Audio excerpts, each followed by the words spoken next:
has officially begun.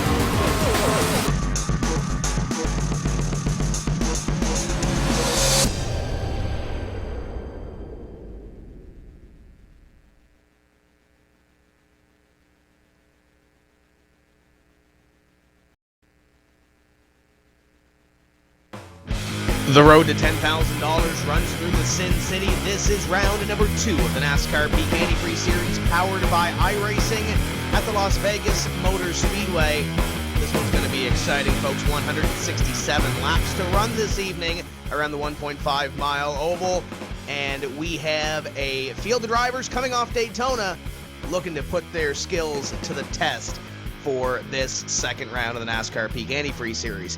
Tim Terry here with you. We're going to send it down to the studio momentarily with Tony Stevens and Joe Cortez.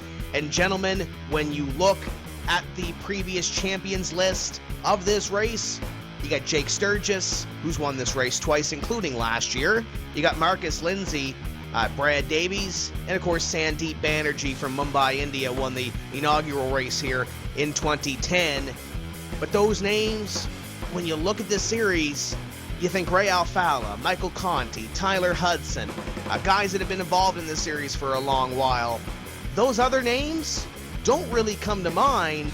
Could we see another surprise winner here? Somebody rolling the dice maybe on fuel mileage or rolling the dice on strategy to get into victory lane here this evening? Could we make another chapter here? Tim, I think you're exactly right. You see all these notes right here? You can take them, you can just throw them away.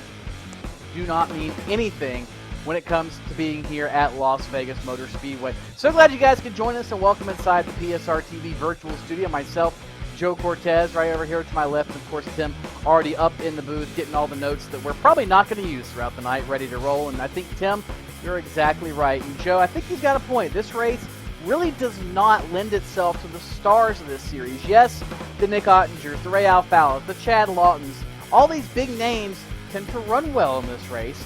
However, they do not always finish well in this race. Las Vegas is known for being a place where you roll the dice, you gamble a little bit, maybe you take a bet that you wouldn't normally take. Seems like every year we come here with the NASCAR Peak Antifreeze Series, that's exactly what happens. We have a first-timer or an unknown go to victory lane. We saw last week a little bit of a preview, however, with the B-Class Series, the Xfinity Series style car. What do you think we could see tonight in the Peak Antifreeze Series event? Well, what we saw last week in the Peak Antifreeze Series car is that in the B-Class car here at Las Vegas Motor Speedway, is that tires matter. Tires are critical, and tires are critical to a winning strategy here tonight at Las Vegas Motor Speedway. Now, what are we going to see tonight, Tony? We're going to see a lot of guys biding their time for the first half of this race. Remember, we're going to see 2 or 3 pit stops tonight, probably even 4, but I think the biggest thing here tonight is that guys aren't going to make the same drastic moves they made at Daytona. They are not going to make the same drastic moves you'll see at other mile-and-a-half speedways. Tonight is all about strategy. You're not going to see the big gambles just early in the race, but when it comes down to 30 laps to go, 20 laps to go, 15 laps to go, that's when you're going to start to see the tables start to heat up here at Las Vegas Motor Speedway. Joe, I think you're right. When it gets down to the end of this race, it certainly is going to be the time we see who has a little bit of something extra, whether that's to go the extra mile on fuel, tires, whatever the case might be. It always seems to come down to those final few laps. We saw last Tuesday, if you're with us on our iRacing night here on Fans Choice TV, that it came down to the last couple of laps. We almost saw a last lap pass for the win, just like we saw in the Xfinity Series race this past Saturday at Las Vegas with Ryan Blaney and Austin Dillon. It was very similar to what we saw just 1 week ago tonight. Will that be exactly how it plays out here? Never know. Multiple grooves, a very different racetrack than most mile-and-a-halves. You run the bottom, you run the top a little bit, you run the middle. There's different places you can make your race car fast. We'll find out who's got the fastest race car, when it's most important, a little bit later. Don't go away. The NASCAR Peak Antifreeze Series round number 2 is coming up right after this.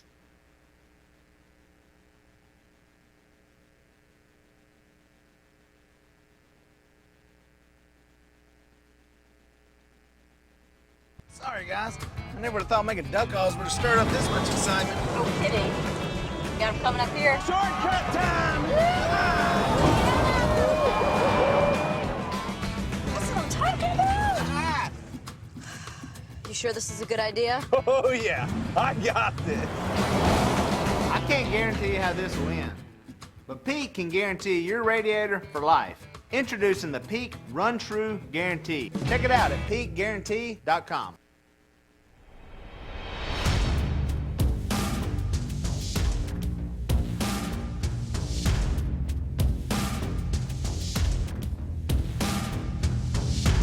Monza is a very historic track. It's been around since the 20s, and it's gone through several permutations since then.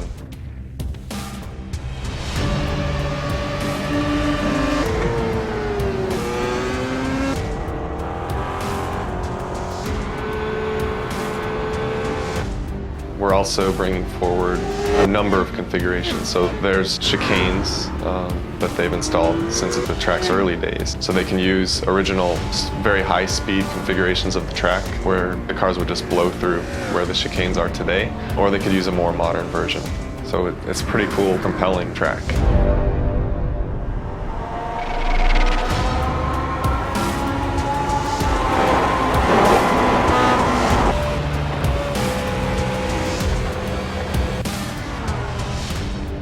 The unique thing about Monza is it has a road course, but it also has a high-speed oval. And that high-speed oval can be run by itself. The Grand Prix course can be run by itself. And they also can be run together in a combined circuit, which is very unique and special in motorsports.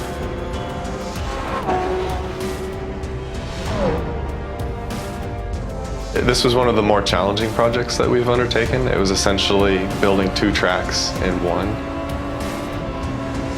It took a lot of time and a lot of care was put into it, but we're really happy about the end result, and we think that people have a lot of fun driving it.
Truex in the outside, contact made. 56 slides it into 4. Who's going to be at the stripe? Dead even, give it to Ryan Truex. Truex is your winner over Tandy.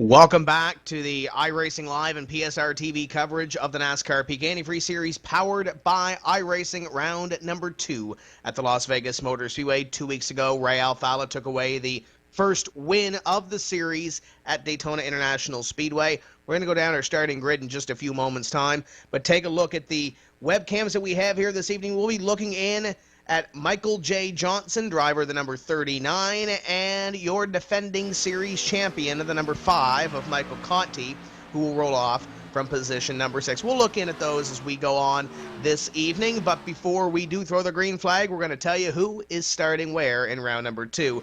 And it kicks off with the 26 of Chad Lawton at a time of 28.82. 1,000th of a second behind him in qualifying, Tony, the 10 of Corey Vincent. Not too much further behind them, a former series winner, Kenny Humpy, rolls off 3rd, and Taylor Hurst in the 74 starts 4th. Justin Bolton, the 36 machine, starts on the inside of row number 3. He'll start 5th. On the outside of him, Michael Conti, defending series champion, starts 6th. Cody Bias in the number 27 rolls off next. To his outside, it is the number 2, your Daytona winner, Ray Alfalla. PJ Sturgis, family it's won here before, rolls off in 9th, and Benjamin Burmeister rounds out the top 10.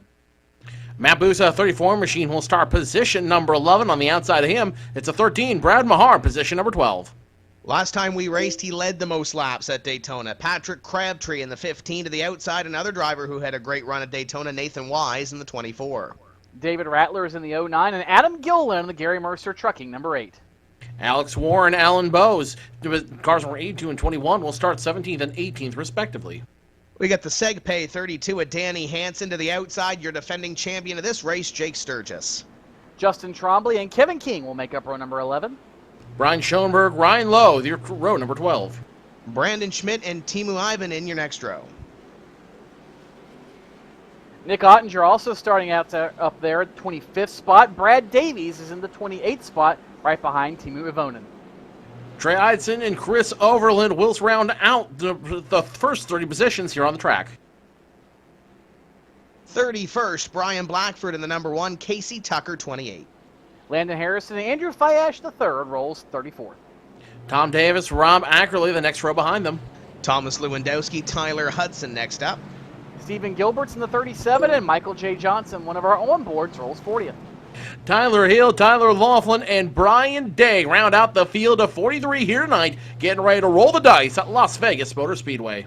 Drivers that did not qualify: Brandon Hoff, Sasha Wessler, Brandon Bowie, Alex Scribner coming off a top 10 run at Daytona, and Shane Doherty missing the field here this evening. Pro drivers not being able to make the race. Pace car about to duck off here, and Chad Lawton is about to take the green flag in round number 2 of the NASCAR Peak Antifreeze Series, powered by iRacing at the Las Vegas Motor Speedway. Does Lawton have what it takes to join the win list of Sturgis, Lindsay, Davies, and Banerjee? We'll find out here in 167 laps. Green flag flies, and Tony, look at that start. The 26 is gone.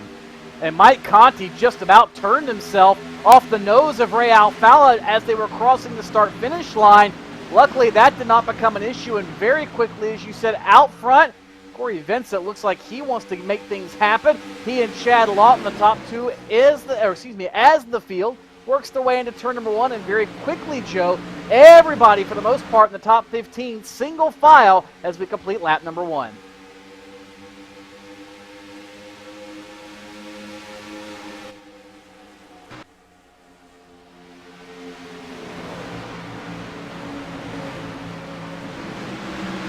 One thing that Joe mentioned earlier, Tony, was tires, and we saw Kenny Humpy last week on iRacing night, albeit a different car and a different rules package. Humpy went out front and led a bunch of laps, and then it's like he fell off the face of the earth. He runs second right now to Chad Lawton, and he's reeling him in for that lead position. Could that be something we watch this evening, the tire conservation of Kenny Humpy and what he can do, maybe learning something from last week? I think you're right, Tim. I think he could learn something from that, from the very fact that the race played out in a very long green flag run type of way. Humpy, I don't think, had a car set up for that. Because of the way the iRacing service is, it isn't a one-time event like the Peak Antifreeze Series deal is, and that's what makes this series so special, because you can race against different guys, and quite often, when that happens, you're a little more prone to cautions. I think Humpy made that bet, and that's where he made his bet at to lie in. Unfortunately, it didn't work. We only had a couple of cautions late in that race as you watch the battle further back. Justin Bolton, Corey Vincent, Mike Conti, all right there in the middle of that one. Also with the 74, Taylor Hurst with a good seat. But I think Humpy might have learned something, Tim, and I think maybe with this series, he more so would expect a long run, and maybe that car will stay underneath him for a longer period of time, Joe.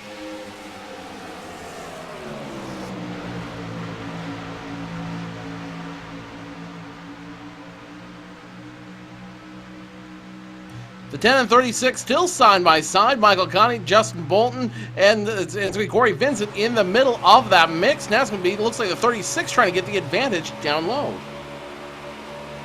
There's a 36 of Justin Bolton, last week's winner on iRacing night, going to try to take position number 3 and is going to clear the 10, going down into corner number 1, and here comes the number 5 of Mike Conti. Conti to the inside of Corey Vincent behind them. Ray Alfala beginning to move as well. The number 2 trying to pick up a couple of positions early in this event as he has Taylor Hurst to the outside in the 74. Meanwhile, up in front, top 2 have broken away, and Justin Bolton is trying to pick away at that lead. Bolton really wouldn't be a surprise winner, Tony, if he won here this evening. He's been picking away at getting close to that win. Tonight might be the night. Could be, Tim. We saw last Tuesday in the B-Class, the Xfinity Series car, Bolton was very good then, no surprise. And a lot of drivers use that as a warm-up for the NASCAR Peak Antifreeze Series event. So to see Bolton in victory lane would not be a surprise. He has been strong, as you said. And as you look further back behind him, Tim, this is exactly what we talked about at the Open.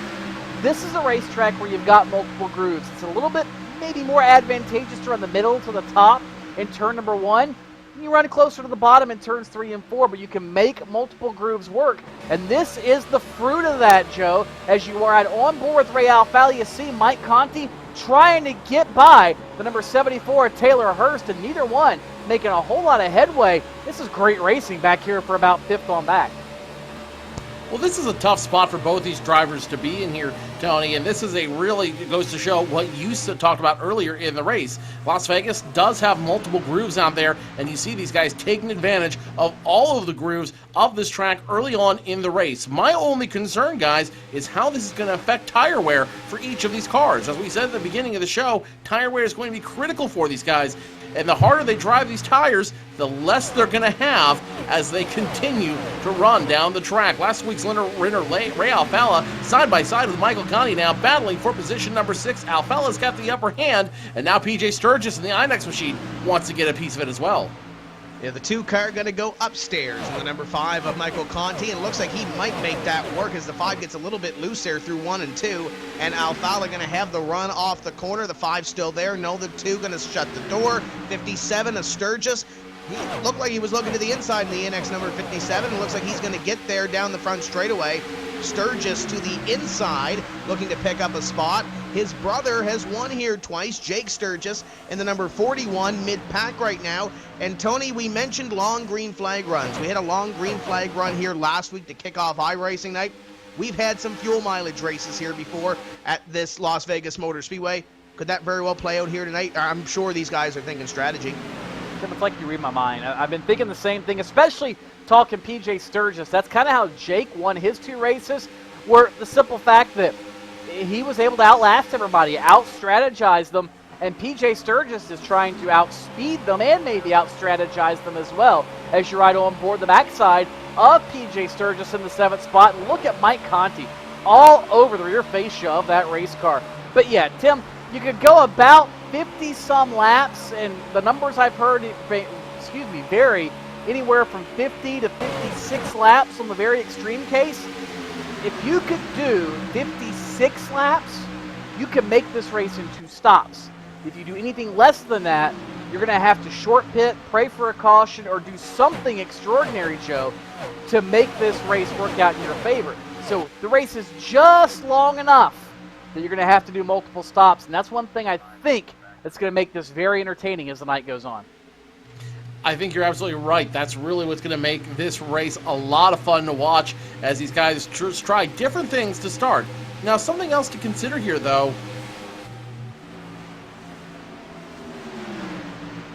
Something else to consider here as we get a replay here going of the car number 09 got loose.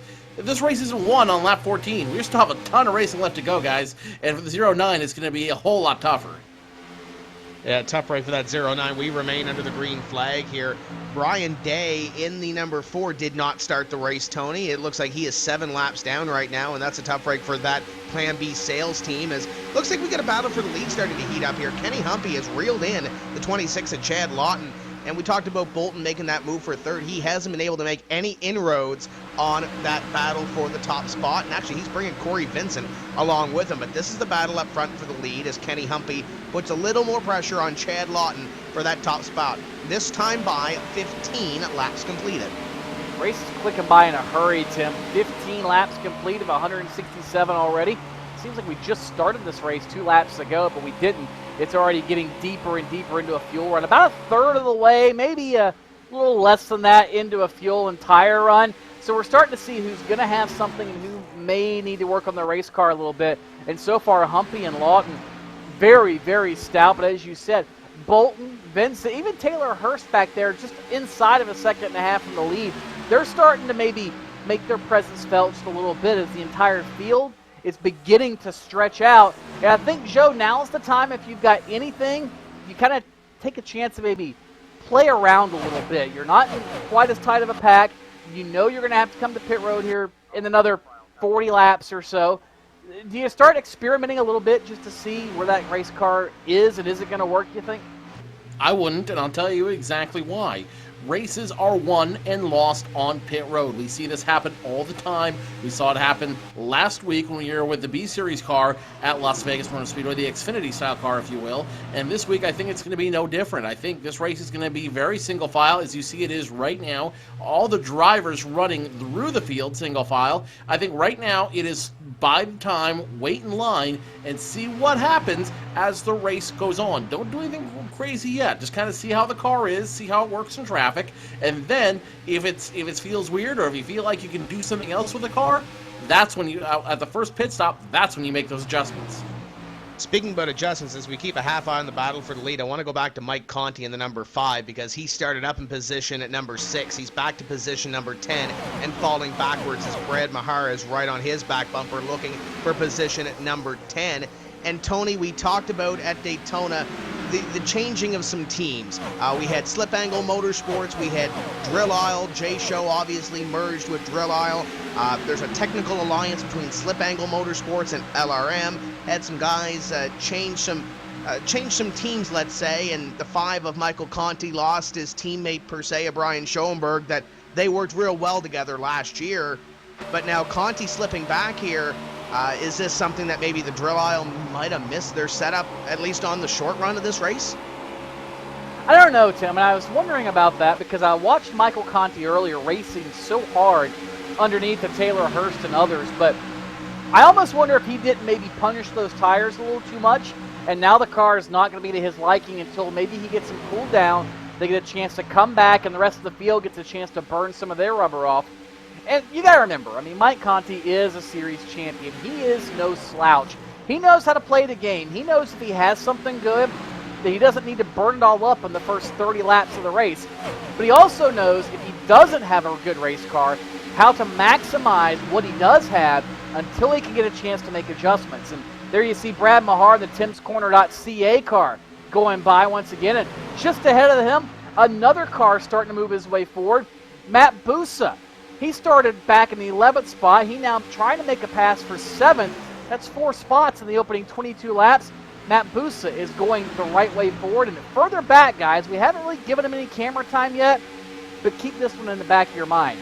Chris Overland, the double clutch Menards Chevrolet, that number 47, he started back at about the 30th spot. He's made up 8 spots so far here tonight. Actually, check that, 7. He's up to 23rd. But he was the fastest guy in happy hour. 7 cars in 23 laps. That is getting the job done. And if Overland continues that pace, he'll be up front before the night's over, I'm sure, Joe. It certainly wouldn't surprise me, and it certainly would. Again, nothing would surprise me here at Las Vegas Motor Speedway, just because of how everyone's running and how clean the race is being run so far out here on the track. You have a lot of guys giving each other a lot of respect out there, and really, this is going to turning into a very entertaining race, despite it being a little, how'd you say, single file.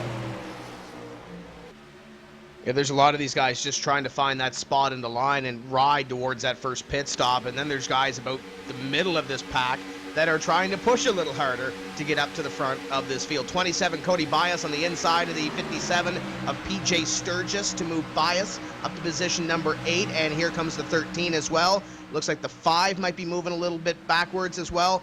There's a couple of drivers on the move, and it looks like the Sturgis brothers are a couple of them that are on the move, Tony. The 41 looked at the 5, and the 57 is up there too, and he's moving backward 1 spot as Bias picks up that position. I would have never thought, Tim, that lap number 25, when he said Mike Conti is begging for a caution flag. He has lost 9 spots from his original starting grid place of 6. He's back to 15th now and continues to backslide with Jake Sturgis now trying to mount a challenge to the back of the Abuto Gaming Cockpits car.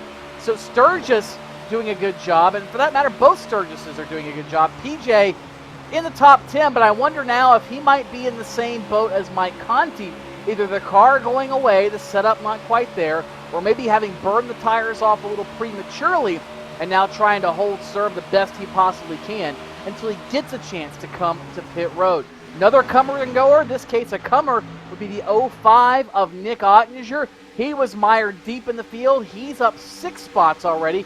He's cracked the top 20. And remember, Nick Ottinger has a knack, Joe, from mile-and-a-half racetracks as he works by Danny Hansen in the SegPay car. So the Rheem Toyota now working his way up to 18th spot. And Ottinger, if he wants to make a statement that he is a contender again for a championship, this is the night he's got to do it. So far, he's been solid.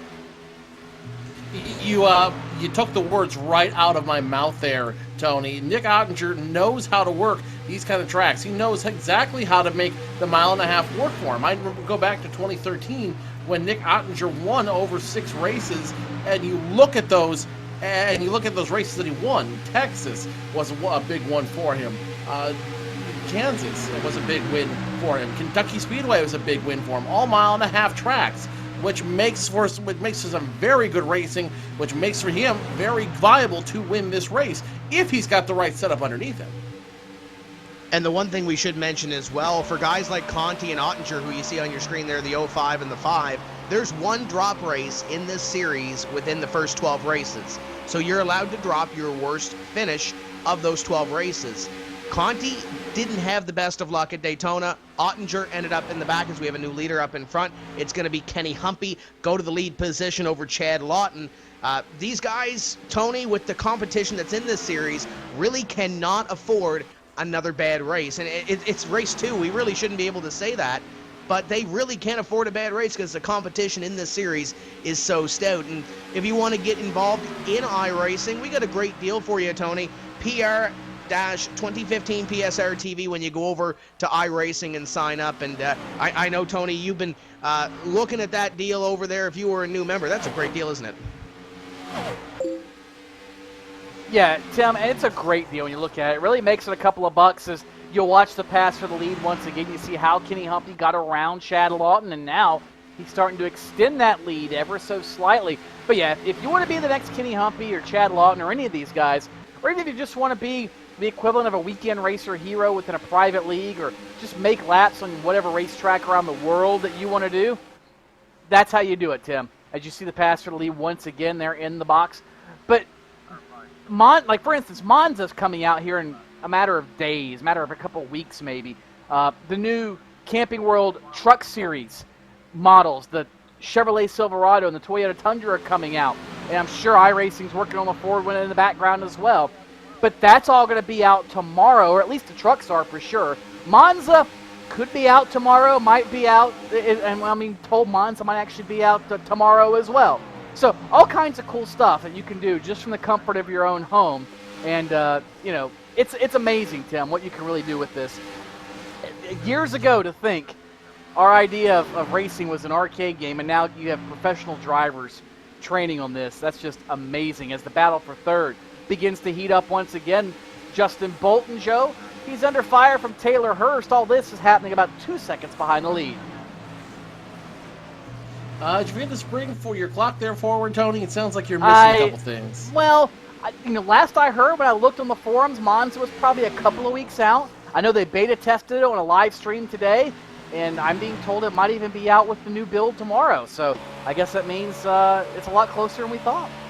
Someone else who's a lot closer than the 36 of Justin Bolton thought is Taylor Hurst in that 74 machine. You ride on board with him, and you see just how close those two cars are. The 74 is waiting for the 36 to make a mistake, but Justin Bolton, this isn't his first time here in the show. He knows what he's doing out there, and it wouldn't surprise if he's just going to let the number 74 of Hurst run on his bumper for a little bit, try to get a little dueling draft going on, and maybe use that to catch up some time on your leaders. Meanwhile, up front, Kenny Humpy's starting to get a nice little lead on Chad Lawton.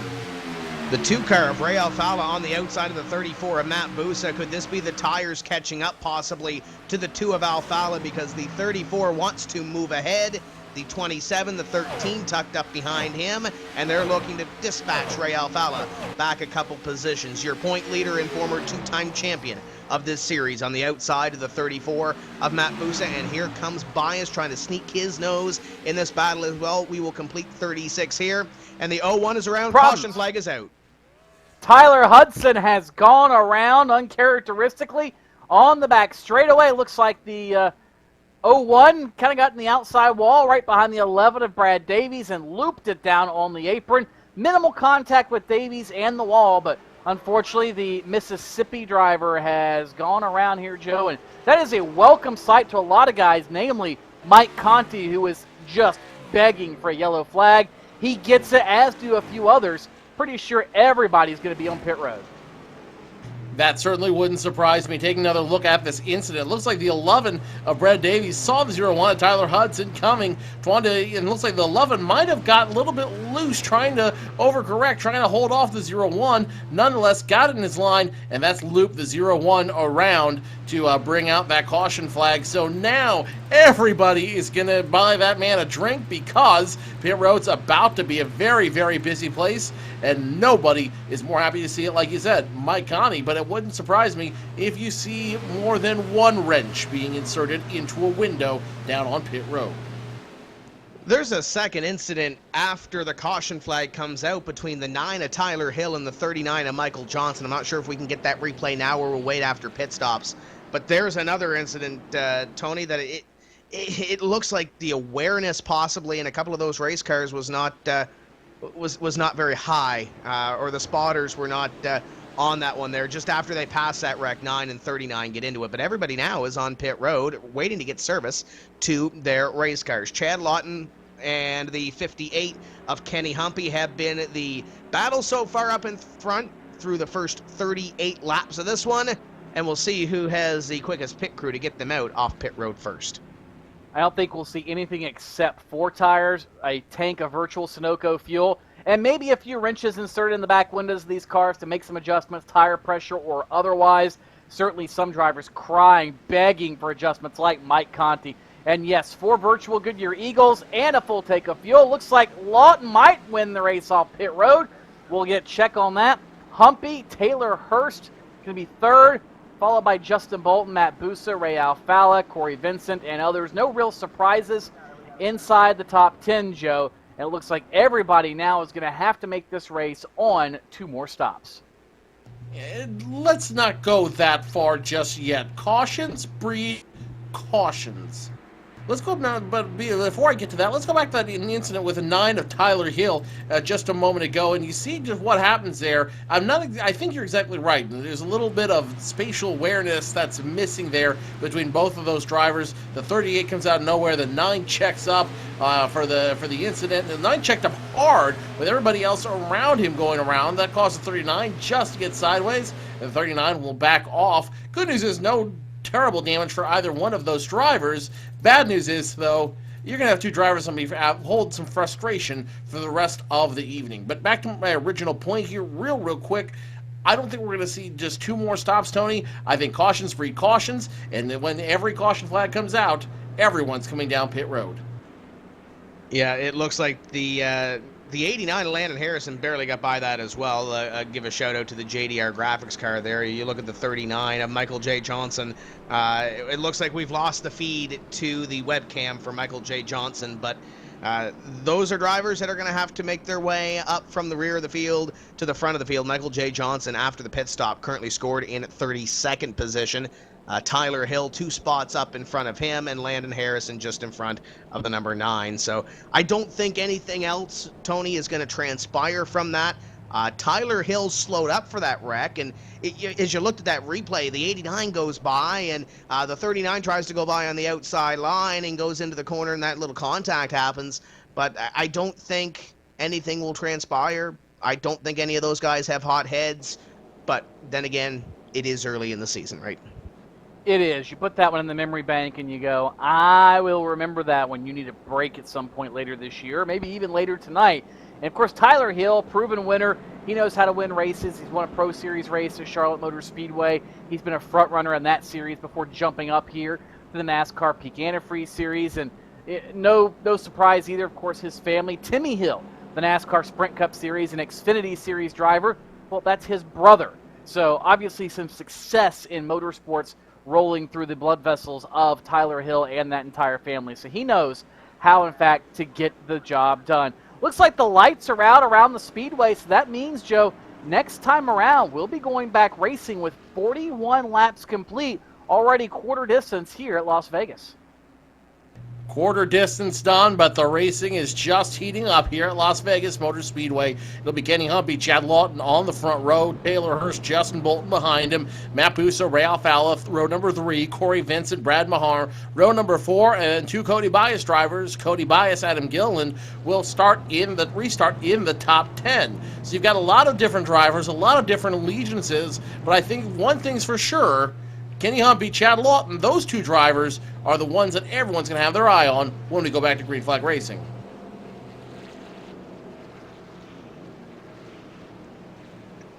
And it looks like we have a tweet coming up from the Plan B Racing team. The number 4, Brian Day, some electrical issues forcing that car out of the race. He will finish 43rd here this evening. Tough break for the Plan B sales number 4 as we get ready for the restart. First 40 laps or so have been the Humpy and Lawton story. We'll see if Hurst, Bolton, or anybody else can insert themselves into the battle here early. Green flag flies. We're back underway. Humpy, great restart, and the 26 will fall into line. Battle is going to be for position number 3 as Ray Alfala going to get in here with Bolton and Taylor Hurst. Hurst on the bottom, not exactly the preferred lane in turn number 1, but he's able to make it work. Tries to slip, but in fact he will slip between Bolton and Alfala. Make it single file now for the top 10 racers down the back straightaway. And look a little further back already to that 05 Nick Ottinger. Guess what? The Gale Force Racing Toyota for Ottinger is moving forward once again. Man, oh man, that car is so good in the long run, I think, Joe. This could be dangerous for the field that Ottinger got the yellow he was looking for. If he is as good, if focused on a long race run as maybe he has been in the past on qualifying, this could be a dangerous season for that bunch. It almost looks like that's exactly what's happened. They've shifted focus from being fast for 1 or 10 laps and making a car survive over a long run to having a car that can drive well at the end of a run, that can be there towards when the tires give up. And Nick Ottinger, I think more times than not, has lost races because his car faded at the end, Joe, than he won them. And if that's the case, and they've really gone to do their homework on that, Nick Ottinger, again, proving that he is once more a championship contender. He's always been a championship contender. He's got that drive in him, and you see it here tonight as he uses a little bit of wisdom in his setup out here. Now, he's got a lot of drivers in front of him, nonetheless. He's only in position number 12, but if he can stay in line, and if he can use a little bit of strategy to his advantage, I think what you're going to see is Nick Ottinger slowly but surely inching his way up through this field and maybe into the win tonight. Remember, he is strong at 1.5-mile tracks, and I don't believe he's ever had a Las Vegas trophy to hang on his resume. So this could be the night for him. Speaking of winners, Jake Sturgis, last year's winner, moving up the ranks as well. He's now sitting 17th. In front of him is the 66 of Ben Permeister. Behind him, the 17 of Justin Trombley. Jake Sturgis, another one we're going to want to watch tonight. And that pack right in front of Ottinger, there's a whole lot of Cody Bias racing in that pack as Ottinger tries to slice his way through the field. Cody Bias leads Brad Mahar and the 8 of Adam Gilliland. That is back there at 8th, 9th, and 10th places, respectively. And that's a huge team, Tony. We keep talking about all these teams that are in this. We talked about LRM and the Slip Angle Motorsports, Technical Alliance. So that's great. Cody Bias Racing, they've got a lot of teammates as well. Brad, Cody, Adam running their 8th, 9th, and 10th. They have a teammate up in front of them with Justin Bolton, who's ran well this evening in 3rd. Then they've got guys like Justin Trombley running mid-pack. There's a lot of Cody Bias Racing in this field, and there's 4 of them up in the top 10. And that's really what matters, Tim, is you can have your teammates up front. Because if you're on a team, and say you have a 10-person team, which is a little bit of a stretch here in the NASCAR Peak Antifreeze Series, but let's just say you do. 5 of them are in the top 10, and the rest of you are scattered throughout the field. As a driver, that tells you you need to step up on your game. Now, if the entire team is mired deep in the field, it's a team issue. But I think Cody Bias Racing is showing they've got some of the better drivers, some of the better setups in the series right now, and some of the veterans from CBR are going to have to help bring some of the rookies along a little bit. As here goes Taylor Hurst peeking underneath one of those CBR drivers, Justin Bolton, trying to fend off a huge charge from not only Hurst, but Ray Alfala, Matt Busa, and others, as about 8 car lengths ahead of them Kenny Humpy and Chad Lawton are starting to do a little bit of a tango. They're twitching and dancing and moving all about, Joe. You're seeing guys test each other as we run on the roof of that car out there. You see these guys testing each other a little bit. You see these guys testing each other's nerves. You see these guys testing each other's ability and fortitude as they try to run as hard as they can. They're seeing right now what they can do if they can get in the head of the driver in front of them and see if they can make them a mistake. Because if they can get them to make a mistake sooner rather than later, they'll hold on to that and maybe play that card, no pun intended, later in the race. Look at this gaggle that we have here about 20th place. Conti is in 20th, now to the outside of Justin Trombley in the CBR Ford. In front of him, they have Alan Bowes, Benjamin Burmeister, and the 41 of Jake Sturgis. The 5 to the outside takes the position on the 17 of Trombley to move the driver from Winter Harbor, Maine back in position. You ride on board, though, with Michael Conti. You see the webcam. You get to see him working a little bit inside his cockpit, as you can call it. 51 laps completed here. He chases down Benjamin Burmeister in the last row Motorsports Ford as they go in at corner number 1. And Conti looks like he's picking up a little bit of time, picking up some positions, Tony, but it's not 6th where he started.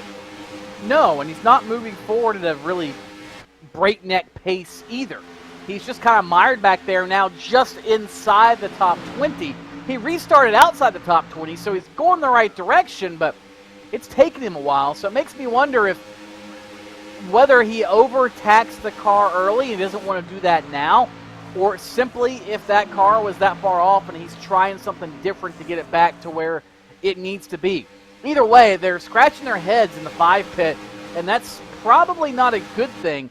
Doesn't matter, how good you've been in the past. Racing's always been a sport about what have you done for me lately? And Joe, if you're Mike Conti, what have you done for me lately? Nothing. Yeah, but the guy won you a championship last year, so don't get on him just too soon. He was, in fact, the youngest NASCAR Peak Antifreeze Series powered by iRacing champion ever, so he has that going for him on his resume. And I think, it's to a rough start. He's got a lot of pressure on him, so give him some time. Give the kid a little bit of time. He will come back. He will figure it out, and with a drill aisle team behind him, I've got a feeling that we've not heard the last of Michael Conti in 2015. Looking up in front at your leaders, it's Kenny Humpy and Chad Lawton, nose to tail, about a half car length in between them. Behind there, it's Matt Busa battling side by side with Corey Vincent. That is your battle for position number 6 as Vincent looks to the inside, Busa to the outside, and here comes Cody Bias in the 27 as well. So Corey Vincent sliding back a little bit here at this point in the race. Lap 55 completed here as Humpy continues to lead by about a half car length over Chad Lawton. We'll keep a half eye on that battle, but I want to go back to Conti for a second, Tony. And Joe mentioned he'll bounce back. He's a former champion of the series. Could this very well be a championship hangover? Because we saw Tyler Hudson not really do as well last year as he did in his championship year, and it looks like he's still hungover. Did well in pro, obviously, but he's not having a good race here at Las Vegas. Obviously, Ray Alfala's won a couple championships back-to-back, so could it be a championship hangover at the start of the season for Mike Conti? Mike Conti's not old enough to have a hangover. He's barely old enough to actually vote. I mean, the kid was the youngest ever NASCAR Peak Antifreeze Series champion, and got to double check, but I think he was the youngest ever NASCAR Touring Series champion. I mean, he's sort, since this was in fact a touring series, I got to double check that. I think way back in the day, Lyndon Amick might have been 15 or 16 when he won a Dash Series title, but that's going back a long time. But Conti, again, yeah, you said it, Tim. You have these years, sometimes you have confidence in your team, but remember, they had some shakeups in the offseason with teammates and teams and all kinds of things in the background that we did not see. And a lot of times that takes time away from prepping, from testing, from getting the cars dialed in, because you're more worried about trying to get your organization in order, not so much your race car. So that could be something that's affecting Mike Conti here in the opening couple of races of the season. And speaking of affecting people, Chad Lawton and Kenny Humpy are starting to affect one another as you ride on board with Nick Ottinger. Lawton is just hounding the back bumper of Kenny Humpy, probably worse than we've seen anybody do all race long, Joe.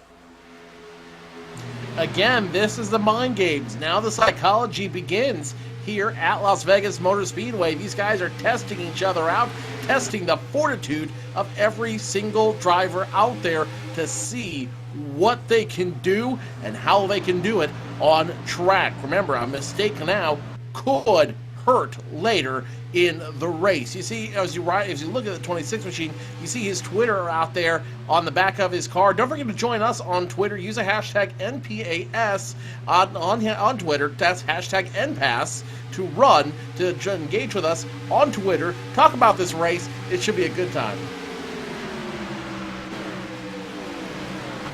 26 a lot and trying to chase down the 58 at Kenny Humpy for the lead position. And as they go at it, it looks like Taylor Hurst getting a little bit bigger in the rearview mirror of those two that are battling for the top spot. Bolton is there in a fourth, but it looks like the battle up in front may be a trio very, very soon, because the 26 chasing that 58 might be including that 74 if that 26 can't make a move here soon. Yeah, Taylor Hurst, the Carolinian, he has moved his way into the top three and is closing in on the opening, or excuse me, the lead duo. And that's something we haven't seen so far here tonight. And really, we didn't even see it last week in the Class B Xfinity style race, Joe. Once you got out front, you were pretty much there.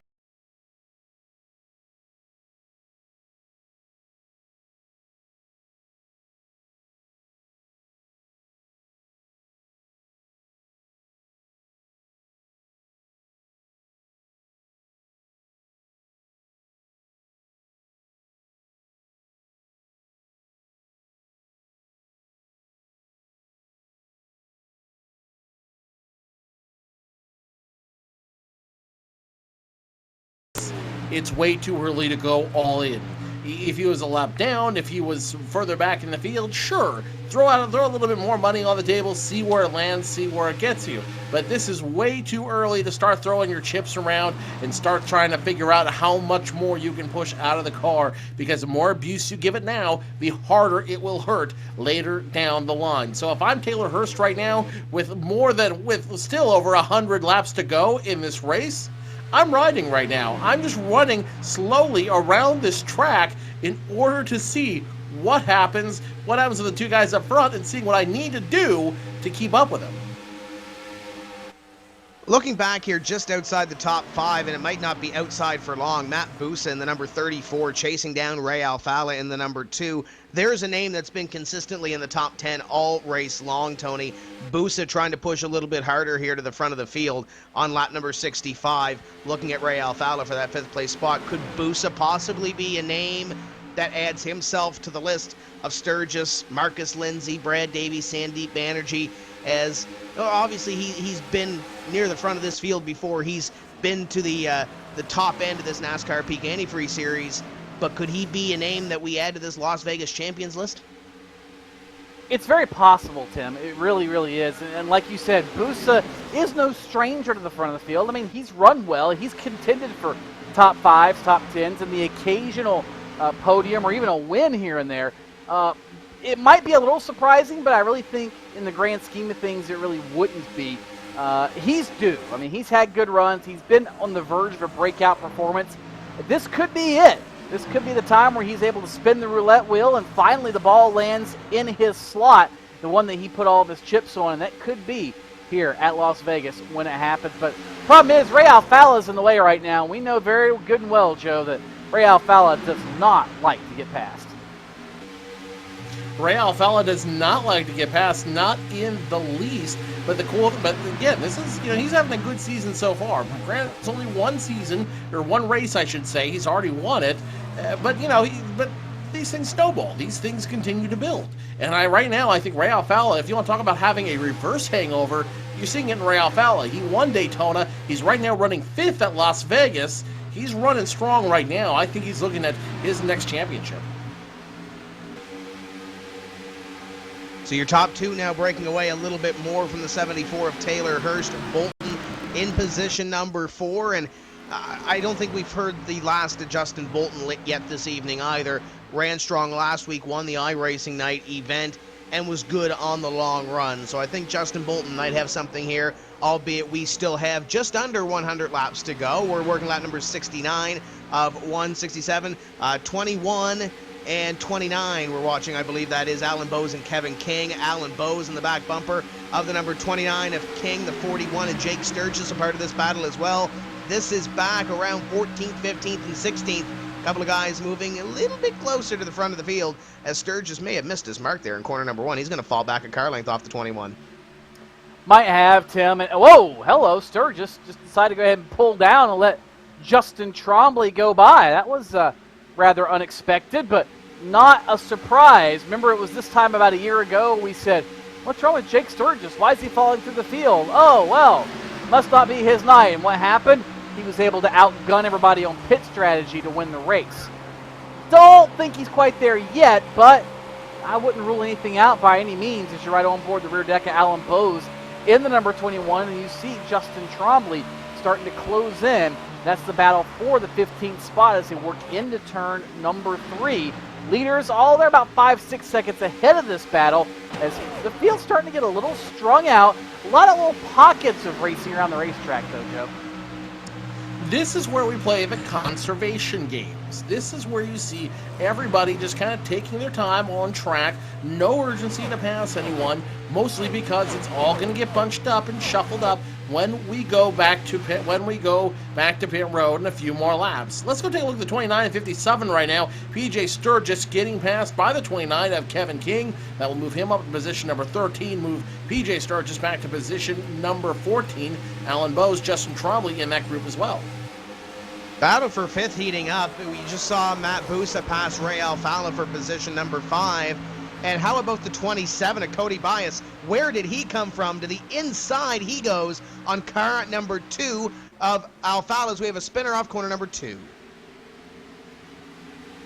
Well, thought it was maybe a spinner, but they were able to hang it back together and get it back underneath them. Looks like maybe the number 28 of Casey Tucker involved in something there. That car rather worse for wear as he works his way around the racetrack. It was kind of a lazy half spin, if you will. Just a little bit of an accordion effect. They got checked up, and he got a little bit of help.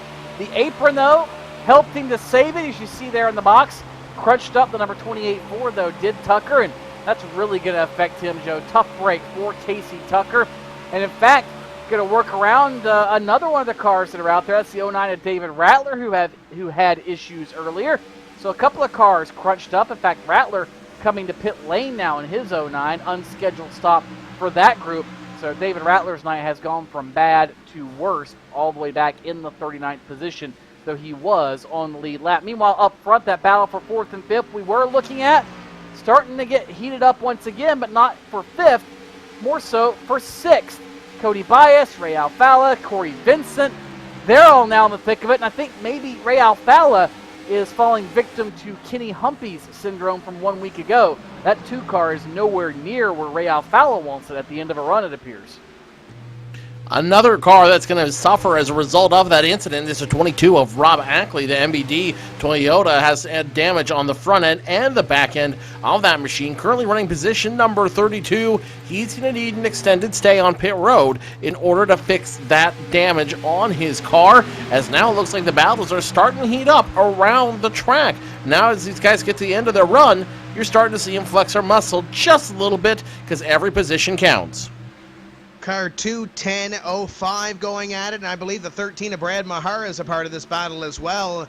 Tony, you mentioned it. Ray Alfala falling backwards, the 05 of Nick Ottinger, and the 10 of Corey Vincent trying to make their move. And as they do, Cody Bias is pulling away from this battle with position number 6. The 05 of Nick Ottinger now down to the apron on the 10 of Corey Vincent, trying to make something happen. Can't do it that time. That is your battle for position number 8, as Ray Alfala gets a little bit of breathing room, at least for the time being. Yeah, you look at the lap times, Tim. Alfala is about 2/10 off the pace of the leaders, Humpy, Lawton, who have now actually pulled away from Taylor Hurst, who had reeled them in. Hurst now nearly 2 seconds off the lead duo. Bolton and Busa right behind them. And then comes Bias, Alfala, Vincent, and this entire gaggle from about, 6th, 7th place or so on back, including Nick Ottinger and Brad Mahar. And this is starting to become a little bit of a hotly contested battle. Alfala's holding these guys up, Joe, and that's the opportunity that Ottinger, Mahar, Gilliland, all of them need to maybe try to advance, but by the same token, it also presents an opportunity to make a mistake and possibly take yourself out of contention. Opportunities exist everywhere on the track if you know how to take them around here. But again, it's way too early to gamble. It's way too early to risk. You know, at this point, do what you can, get the position you need, and see what happens. And we have pit stops beginning here. We had T-Loff come down pit road. Kevin King was down, and I believe a couple more are about to make their way down onto pit road. The 8 of Adam Gilliland coming down to pit road here in the Gary Mercer Trucking number 8. And this is the longest run we've seen of this race so far, Tony. The first run, they came down pit road, completion of 38 into 39 under caution. This will be completion of 80 into 81 for Adam Gilliland in car number 8 as he comes down to the attention of his Cody Bias Racing crew. Gilliland is in. We anticipate it to be 4 brand new Goodyear Virtual Eagles and a tank of virtual Sunoco Racing fuel. No major changes expected on the Adam Gilliland machine. Crew goes around to the left side, and again, 5 off, 5 on for that bunch. Pit stops happening, Joe, I think a little earlier than maybe we expected for some of these drivers. Mind you, a lot of these teams were a little bit further back in the field, maybe trying to use a little bit of short pit strategy to launch themselves up through the field once everything cycles out, but that's a pretty big gamble. And in fact, now here comes Ray Alfala, Chris Overland, Tyler Hill, and others coming down pit road, this time by Chad Lawton coming in as well. Now the leaders have had their hand forced there on pit road. And that's what happens when you start playing games of conservation and chance out there.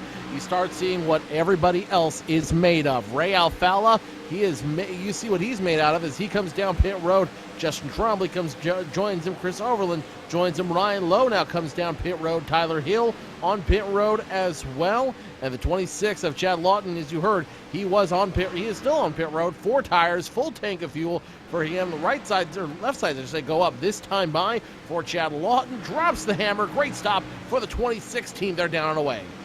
Leader on pit road, it's Kenny Humpy making his way down 1 lap after the 26 of Chad Lawton, the 36 of Justin Bolton coming down into pit road. The 58 going to stop in his box, looks clean in. As Caution, Tim! Wow! Sorry there, but holy cow, this just changed everything. And David Rattler, the driver who had problems early off turn 4, once again has the exact same problem occur. He'd already been to pit road with an unscheduled stop, but the 09 of David Rattler around here on the front straightaway. He makes contact with the outside safety barrier, and that has left Nick Ottinger at the front of the field. Oh my, and look at this. Lawton, Hurst, Bolton, Alfala, Tyler Hill, so many big names trapped now, Joe, 1 lap down after pit stops. And as I take a look at that incident again, it looks like the 09, that damage that he had on the front end, may have come back to haunt him just a little bit as the 1 of Brian Blackford comes around him. The 09 just not able to control it, gets the air off it, and he's going to spin out on the stretch, and that's going to hurt him later on down the line. Caution flag out, and Nick Ottinger will lead him down pit road. Your leaders are coming down pit road, and I'm waiting to see if Kenny Humpy is scored on the lead lap here or not, because right now it looks like he was scored tail end of the lead lap. If that's the case, it's going to trap some drivers 1 lap down. Tony, some of these drivers may get the wave around. We'll have to wait and see how scoring figures this all out. Ottinger already down in his box. Patrick Crabtree will lead that lap. That is big. He was coming in second in the point standings. Yeah, Crabtree had a great run. Daytona nearly had a chance to, did have a chance to win there, nearly pulled it off. So he gets an extra bonus point for leading a lap here at Las Vegas. Ottinger service down and away for the leader, Crabtree right behind him. Then comes to 57 of Sturgis, Mike Conti, saved by this caution flag. He came in the pits in about 7th spot. So no real surprises. Ottinger, Crabtree, Sturgis, and others. And looks like Kenny Humpy caught it just right, Joe. Stayed out on the racetrack, and unofficially he'll be scored as the leader once we cycle through. definitely a good strategy move by Kenny Humpy, as he's going to come out and should lead this field. But look who's up front with him. Nick Ottinger, the 05 machine. We talked all night about how he's strong at 1.5 mile tracks. You know, this could be his night. We're going to step away for just a few moments' time. These drivers took the opportunity to go to pit road, and we are going to take a pit stop as well. We'll be back as we work lap number 86 here at the Las Vegas Motor Speedway NASCAR Peak Antifreeze Series, round number 2. Sorry, guys. I never would have thought making duck calls would have stirred up this much excitement. No kidding. Got him coming up here. Shortcut time! That's what I'm talking about. You sure this is a good idea? Oh, yeah. I got this. I can't guarantee you how this will end, but Peak can guarantee your radiator for life. Introducing the Peak Run True Guarantee. Check it out at peakguarantee.com.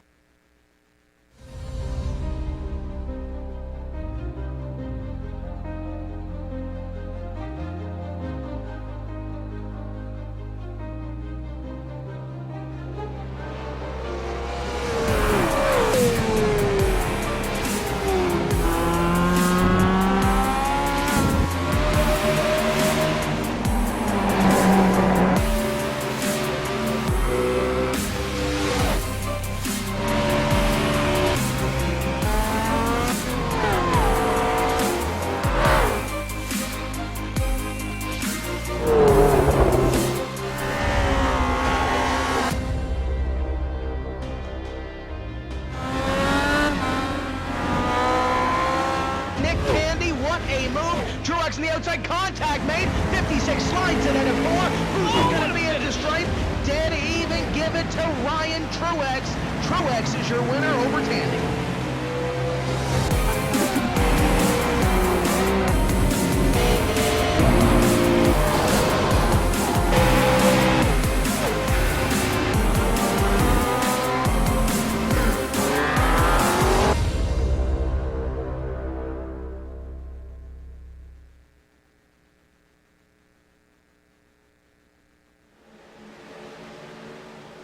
If you want to get involved in iRacing and get involved in some of this action that you're seeing here this evening with the NASCAR Peak Antifreeze Series, well, you got to get an iRacing subscription. We got a great deal for you. PR-2015 PSR TV. It'll let you buy 1 month, get 2 months for free, and you're going to get the late model stock as well. So go over to iRacing.com, put that code into the promotional code slot, PR-2015 PSR TV, and you'll get 3 months for the price of 1, and you'll also get the late model stock. Be sure to join the conversation on Twitter. Hashtag NPAS. That's for NASCAR Peak Antifreeze Series. Hashtag NPAS. And while you're at it, you may as well hashtag iRacing Night too, because that's what we're celebrating on fanschoice.tv every Tuesday night with this and also the NASCAR iRacing.com Class B Open Series, racing every Tuesday night on fanschoice.tv. Well, we have Kenny Humpy and Nick Ottinger, and then a bunch of drivers that we haven't seen up front yet this evening. Pace car is in. Kenny Humpy is going to put the hammer down, and we are green. This could be exciting, Tony. That was exciting right off the get-go. Ottinger spun the tires, and you saw him up the racetrack, able to barely hold on to second over P.J. Sturgis and Patrick Crabtree. Remember, it was pit strategy that put Crabtree up front at Daytona. He was able to hold on to that spot. Here at Las Vegas, a little bit of luck / pit strategy. Able to do the same thing so far. Let's see if he can hang on to it. Further back in the field, they're 3 and 4 wide in the turn number 3. Brian Schorberg stacking up. We got cars up in the wall. Around goes Landon Harrison in front of the field. Somehow, everybody able to miss him. Alfala skids to a stop. And miraculously, only one car went around and everybody else got away scot-free. That was an incident for the ages. That is the kind of gambling I'm talking about doing here, and you saw it early with the 3 of Brandon Schmidt sending the 89 of Harrison around, and then like you said, it is a miracle. Everybody came up a winner with that incident, including the 2 of Ray Alfala, though he is probably going to need brand new tires on that machine. Landon Harrison, the 89, Nobody hits him, and almost, not for lack of trying, let's put it that way. Joe, he's going to need a new rear end, Ray Alfowler. They're going to need to massage it because Adam Gilliland drove right through the two trying to avoid that wreck. I'm not sure who was spotting on the 8, but Adam did not slow down and drove right into the back of the 2. And I'm sure the team is going to be talking to Adam Gilliland and his spotter because there's Well, Tim, there was Tim. definitely some damage here. I'm not going to throw him under the bus because I look at the replay and I go further back. Everybody else around Adam Gilliland was about at the same pace. Kevin King was right at the same pace. Stephen Gilbert, Justin Trombley, all back there. Almost all of them slowed down at about the same rate Adam Gilliland did. I think Ray Alfowler just, in all reality, either saw it sooner than everybody else and could have even overreacted, or it's just one of them deals is, it's a racing deal. Or Alfowler might have seen Justin Bolton checking up before anybody else did, and that caused him to jump on the binders. It's a racing incident, Joe. There's a lot of things that can happen. You look at what happened around him, and Tim, I don't think it's just Adam Gilliland. I think it's just a matter of circumstances at that point. It might have been lack of team communication as well, guys. You mentioned the 36 of Justin Bolton slowing up, Adam Gilliland in the 8. They're on the same voice communication channel right now. They're on the same team. So I'm not sure if Bolton couldn't get to the button quick enough and say caution or wreck ahead or whatever the case may be. Bolton got on the binders. It looks like Ray got on the binders, and Adam didn't get the message. So, Joe, it might have been something along the lines of there was a little bit of a team communication malfunction there, too. That wouldn't surprise me if it was a communication malfunction. I've looked at this incident from inside the cockpit of Adam Gilliland's car, and it looks like he just doesn't see it until the very last second out there. He sees the smoke, but he doesn't see the 2 checking up until it's way too late. By that time, he's got the brakes on, but it's not going to save him from getting into the back end of the 2 machine of Ray Alfowler. So it certainly wouldn't. I agree with you there, Tim, that it was a communication breakdown between the teammates, and that is something they're going to want to work on for 2 weeks' time. Whatever the case may be, they've got a couple of damaged race cars that they're going to have to come down and get repaired. And Adam, I know he'll rebound, top 10 in points so far this season. I know he likes the Las Vegas Motor Speedway. He'll be making his way back up to the front, I am sure. But as we mentioned when we went green, Tony, we really didn't have an opportunity to mention who was around this top 10 or in this top 10. Kenny Humpy, Nick Ottinger were running strong early in this thing. But then we have P.J. Sturgis, Patrick Crabtree, Michael Conti, who was up front early, fell way back, and now is back up in position number 5.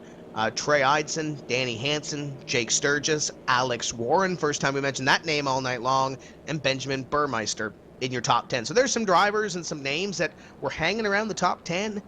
There were some drivers that were hanging around about the top 25, and with the pit strategy, they are all together within the top 10. And Tim, here's the thing. If you took the waiver on that last caution, if I'm one of those drivers, I come down pit road, I go ahead and come back in, take 4 more tires, top off the tank, because we've got about 70-some laps to go, roughly. We can make it a 1 more stop from here, and it gives us a little bit of leeway as far as extra mileage compared to the leaders. Maybe we can stay out and have a similar situation to what occurred earlier. I come down pit road if I'm further in the back, and I took that wave around and just get as much advantage as I can get. So a Chad Lawton or a Cody Bias or some of those guys, they really had nothing to lose to come down under this caution flag and try to drive their way forward from outside the top 15. It's still going to be fun, though, to see, I think, Joe, how some of these drivers who were mired in the back after qualifying take to being up front. Guys like Danny Hansen in that SegPay car. Guys like Tyler Hudson, who was having a very lackluster night. Brian Schoenberg up to 13th. Even Timo Ivonen up to 12th. It's going to be really fun now. Hopefully we get a couple of green flag laps in. Didn't get a lot of time, that one. But this could be interesting on how this race plays out, no doubt. Yeah, but as I've said before, you guys, cautions breed cautions, and that's exactly what we've seen here so far. We've had 2 quick caution flags. Would it surprise if we get a third one? Probably not.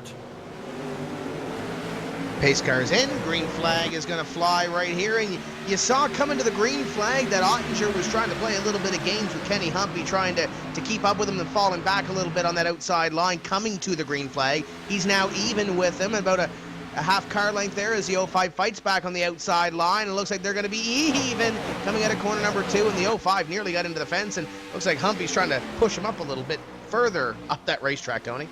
Is Carl Edwards in the 58 or Casey Kane maybe? I'm not sure which one. Looks a little like what happened in the Sprint Cup race on Sunday with Edwards and Kane kind of squeezing each other up into the outside wall and then some. But nonetheless, Ottinger's committed to the top. Humpy says, go ahead, take it. Ottinger wants to do it the hard way. If nothing else, he's going to try to slow down the 58 with a little bit of a side draft, take some air off the spoiler. Couldn't quite get the job done. And all this battling's allowed Sturgis, Conti, Crabtree, and others to close right in. Look at PJ Sturgis. What a run by the NX Chevrolet of Sturgis. He might even be in contention for a first win here at Las Vegas. Man, oh man, this is great racing. And as much as we hate to see caution flags in the middle of pit stops, Joe, it has really turned this race around for a lot of teams. I think these guys have finally got these cars dialed in a little bit. I think these guys have these cars working right where they want them to be working, and this is going to make for some very entertaining racing on the second half of this race. So we come out of corner number 4. We'll have 96 laps completed right here for the 58 car of Kenny Humpy. Second belongs to the 05 of Nick Ottinger. Behind them, PJ Sturgis trying to get up here and win himself a race. In third, Conti and Patrick Crabtree in the top 5. There's another name we haven't talked a whole lot about this evening. The SegPay 32 of Danny Hansen has worked his way up to position number 6 and trying to get himself a little bit closer to the front. Tony was 8th in the final practice, qualified 19th. Danny's won a race before in this series. He wants to get back to victory lane, roll the dice here at Las Vegas, and maybe get himself a W. Exactly, Tim. And we talk about starting deep in the field, and here's why I'm not surprised that a lot of these drivers can stay up there, like Danny Hansen. You go back and you look at qualifying. Okay, that's great. The pole was a 28.82. Well, guess what? If you were a 10th, 1/10 of a second off the pole, you started 25th. That is how tight the field is in the NASCAR Peak Antifreeze series. And it goes to show you one minor slip up in qualifying can essentially ruin your race unless you get a stroke of luck, like a caution flag right when you need it. So some of these guys, this is an opportunity now for them, and very few of them, at least at this juncture, have squandered it already. They are certainly doing a great job up front. Everybody really doing a great job up front and really doing a great job of keeping these cars going in the right direction. For the most part, a clean race tonight, aside from a couple of those incidents. Now check out the 57 of PJ Sturgis. He got loose coming off of turn number 4. Let's see if he does it again here through turns 1 and 2. And meanwhile, you see the 51 in the box. It's Tyler Laughlin back there in the field trying to get on the back end of the double clutch Menards machine of Chris Overland. Those two battling for position number 33, I'm told, as we continue to race single file through the rest of this field. 82 car falling back as you ride on the roof of the 5 of Michael Conti. He's battling up here with the likes of Nick Ottinger, the 15 of Patrick Crabtree. Whoa, problems! Problems almost for Alex Warren. Sorry there, Tim. But Warren looked like he got a little help, I think, getting into turn number 1. Somehow was able to save it. And Benjamin Burmeister, who's had not a great night later in the run, well, guess what? He got into Alex Warren, and Warren able again somehow to hang on to it. We'll stay green, but Alex Warren's good years, they are toast. Now they are burnt off, and he is backsliding like a lead sinker in a fish pond, Joe. He is going to need all the help he can get. He's going to need another caution flag here. Don't be surprised if you see a little piece of something come out of his car to try to get that debris caution later on in this race. Humpy, Ottinger, Conti, Crabtree, now your top 5 as PJ Sturgis almost gets into the wall. Danny Hansen forces him up there, but that'll put Danny Hansen in the top 5. Sturgis now 6th. 32 car, as you mentioned, picking up a spot and coming to the front of the field. That will be a top 5 spot now for Danny Hansen as he'll chase down Patrick Crabtree and the rest of those guys. And we mentioned a little bit earlier with the pit stop strategy changing things around. Justin Bolton was one of those drivers well within the top 5. Justin Bolton right now caught in the Hornet's Nest. They're 3 wide in front of him. That's the 9 of Tyler Hill. The 74 Taylor Herster was up front. And the 10 of Corey Vincent. 3 wide down the front straightaway. And looking at corner number 1 now is Kevin King And Brad Mahar also in this battle, 9 giving the 10 a little bit of a shot through 1 and 2 as they get back to double file racing. The 74 to the inside, and here comes Brad Mahar on the inside, trying to make it 3 wide once again, and the TCM 13 goes to the inside, looking to pick up one more. This is where it gets dangerous, Tim. Just as we talked about the leaders who are up front that got the good break and can hang up front, now the guys who were up front have the exact same problem the guys who are up front now had at the outset of the race. They're mired back here in a pack of traffic that's all going the same speed. It's very difficult for them to make any sort of headway. The aero push, the aerodynamics that are modeled in the sim are coming into play, and these guys are having just a heck of a time trying to move forward. You see Kevin King and Tyler Hill still side by side. Andrew Fiash III back there trying to make a little bit of headway. And none of these drivers who are race-winning caliber drivers can really go forward very easily. Again, the competition is that stiff. The cars and drivers are that equal, Joe, that it's really frustrating, especially if you're a Justin Bolton or a Tyler Hill or a Taylor Hurst. These guys who were up front early, this is the most frustrating thing ever, to get stuck back here and not be able to move forward. 29 gets sideways, coming Whoa, off the Kevin turn. King. He's going to go into the grass. Green flag flies out. He stays out as they continue to run here. But Kevin King, he basically got booted out of the field coming off of turn number 4. So score Kevin King at the back of this field. He's going to lose a ton of position out there after losing his way off turn number 4 into the grass. And Kevin King is one of those personalities. I'm sure if we had the radio communication, he's probably not mild-mannered right now. King's going to have to make his way back up to the front of the field. 13 into the back bumper of the 74. Taylor Hurst down the front straightaway. Hurst trying to hold that position. There's another one of those drivers that was well within the top 5 before those pit stops. There's Chad Lawton back there in the 26 car. Lawton scored in 16th place. Battle in front of him between Hudson and Busa side by side. The 01 car on the inside trying to pick up a spot on the 34. The 34 trying to rim ride to keep that spot, and he will do so. And now Lawton goes to the inside of the 01 of Tyler Hudson. He'll bring Corey Vincent along with him. Or at least he'll try to over here in turn number 1. You see Hudson up top, and now he will slide back one more spot as Vincent bypasses him. A little bit further ahead, the 57 of Sturgis. He's doing what he did in the last run. Great early, lackluster in the middle, and probably not so great at the end. So the 57 of PJ Sturgis now falling back through the field, being scored last time by in the 9th spot. This time by, looks like he might be on the outside of the top 10. In fact, yes, in the 11th spot. As you look a little bit further back in the field again, it's right back in that hornet's nest. Brad Davies, Taylor Hurst. Business is picking up with these guys, Joe. They are starting to, well, get a little impatient. I really can't blame them. We're getting down close and closer to 50 laps to go. Time keeps on ticking into the future, guys. And at this point, they don't have a whole lot of opportunities. If they're going to start rolling the dice, they need to start doing it sooner rather than later. If you're in the hornet's nest, as you say, you don't got a whole lot to lose, because worst case scenario, the yellow flag comes out, you pick up new tires, you get right back at it. Best case scenario, you roll the dice, you mess with the car, see what happens, and you end up getting some position at the end of it. And back here in this hornet's nest is another one of those drivers that has won here at Las Vegas before. Brad Davies in the number 11, trying to pick up a couple of spots here. He and Jake Sturgis, the only 2 former winners of this race in the field. Sturgis running up in 6th place in contention for this one, and Brad Davies is hoping for a turnaround like a Jake Sturgis had in those 2 races to win those 2 races at Vegas, as Hudson gets a little bit loose, nearly tags the wall off corner number 2, and he's going to fall back. He's going to lose 1, 2, 3, 4, 5 positions at least here, Tony, as he needs some momentum because the other guys on the inside of him going by. That was Trombley in the 17. Here comes Tyler Hill in the 9, and the 24 of Nathan Wise. Going to try to make something happen here. I think Hudson might have even actually caught the wall. Some damage, or at least some evidence of some contact on the outside of that race car. Mind you, he caught the fence right there early in the race and brought out the first yellow of the night.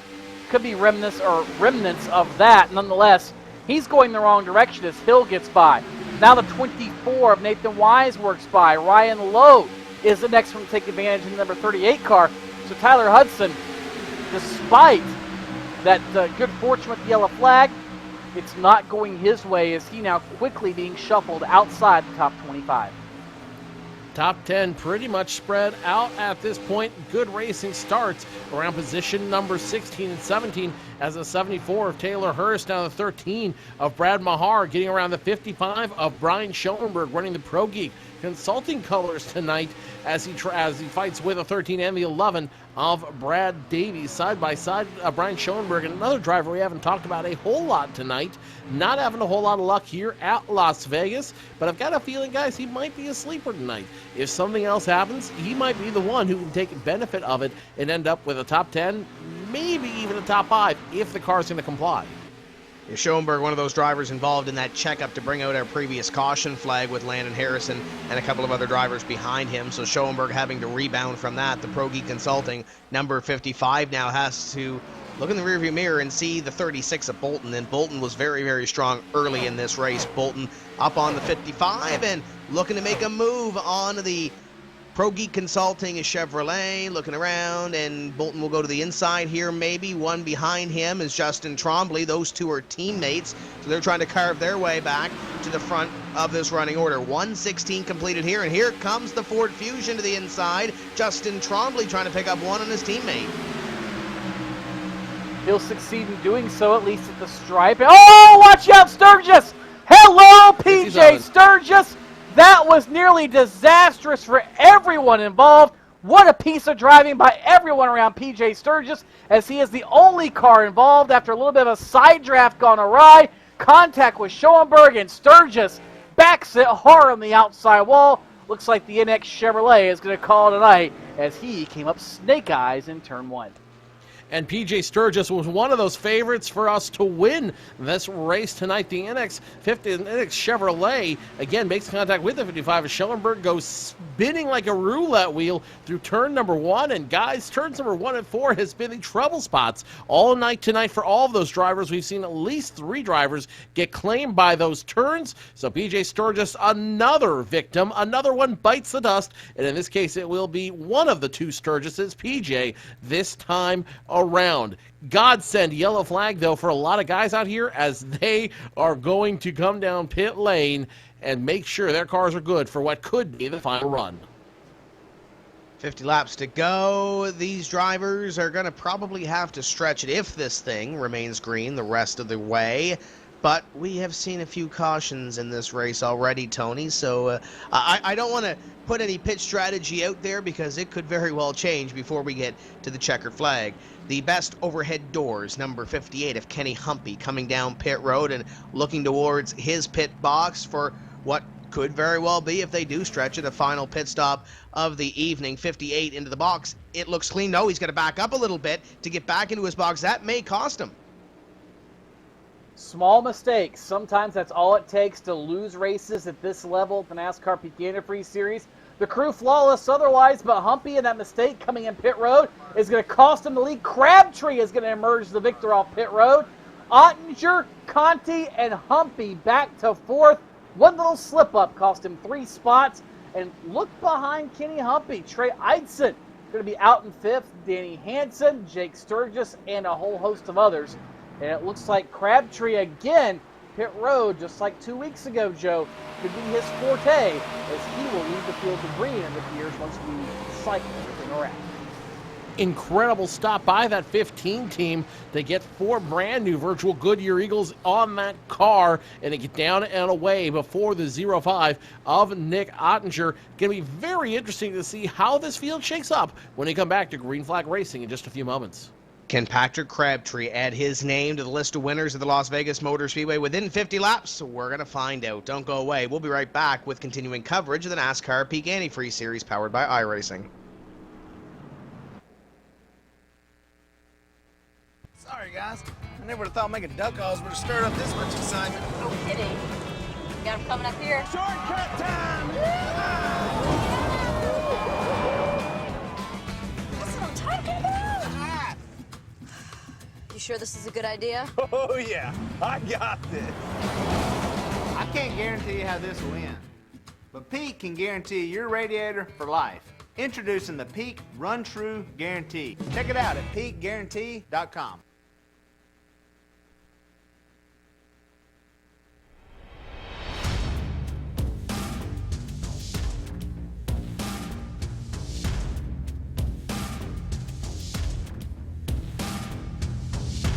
Monza is a very historic track. It's been around since the 20s, and it's gone through several permutations since then.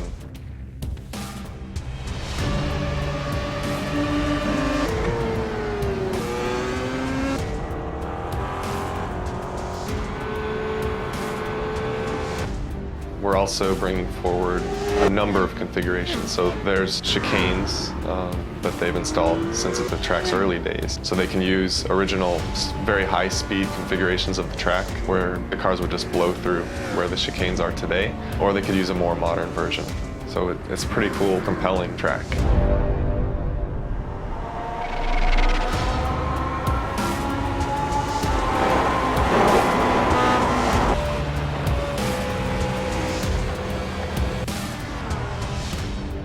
The unique thing about Monza is it has a road course, but it also has a high-speed oval. And that high-speed oval can be run by itself.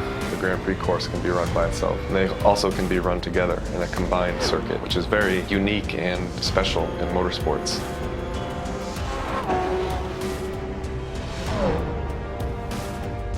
This was one of the more challenging projects that we've undertaken. It was essentially building two tracks in one. It took a lot of time and a lot of care was put into it, but we're really happy about the end result, and we think that people have a lot of fun driving it.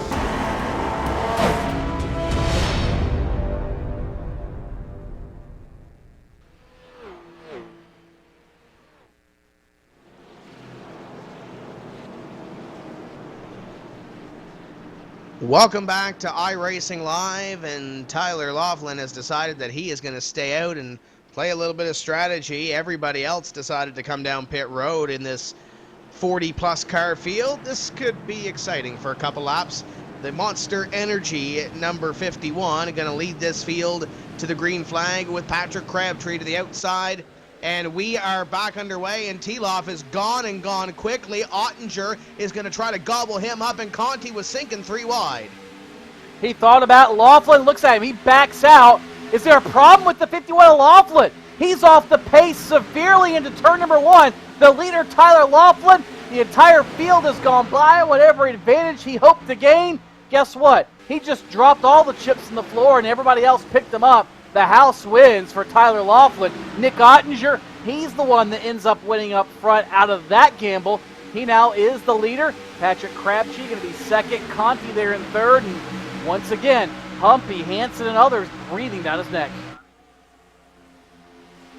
Run on the roof cam of the 5 of Michael Conti. You see just in front of him the 15 of Crabtree and your new leader, the 05 of Nick Ottinger. Ottinger looking for his first win of the 2015 campaign, and if there is a favorite to win it, it could be Ottinger. Remember, he shines at mile-and-a-half tracks, and he knows how to run these mile-and-a-half tri-oval, quad-oval tracks. So Ottinger at a significant advantage now.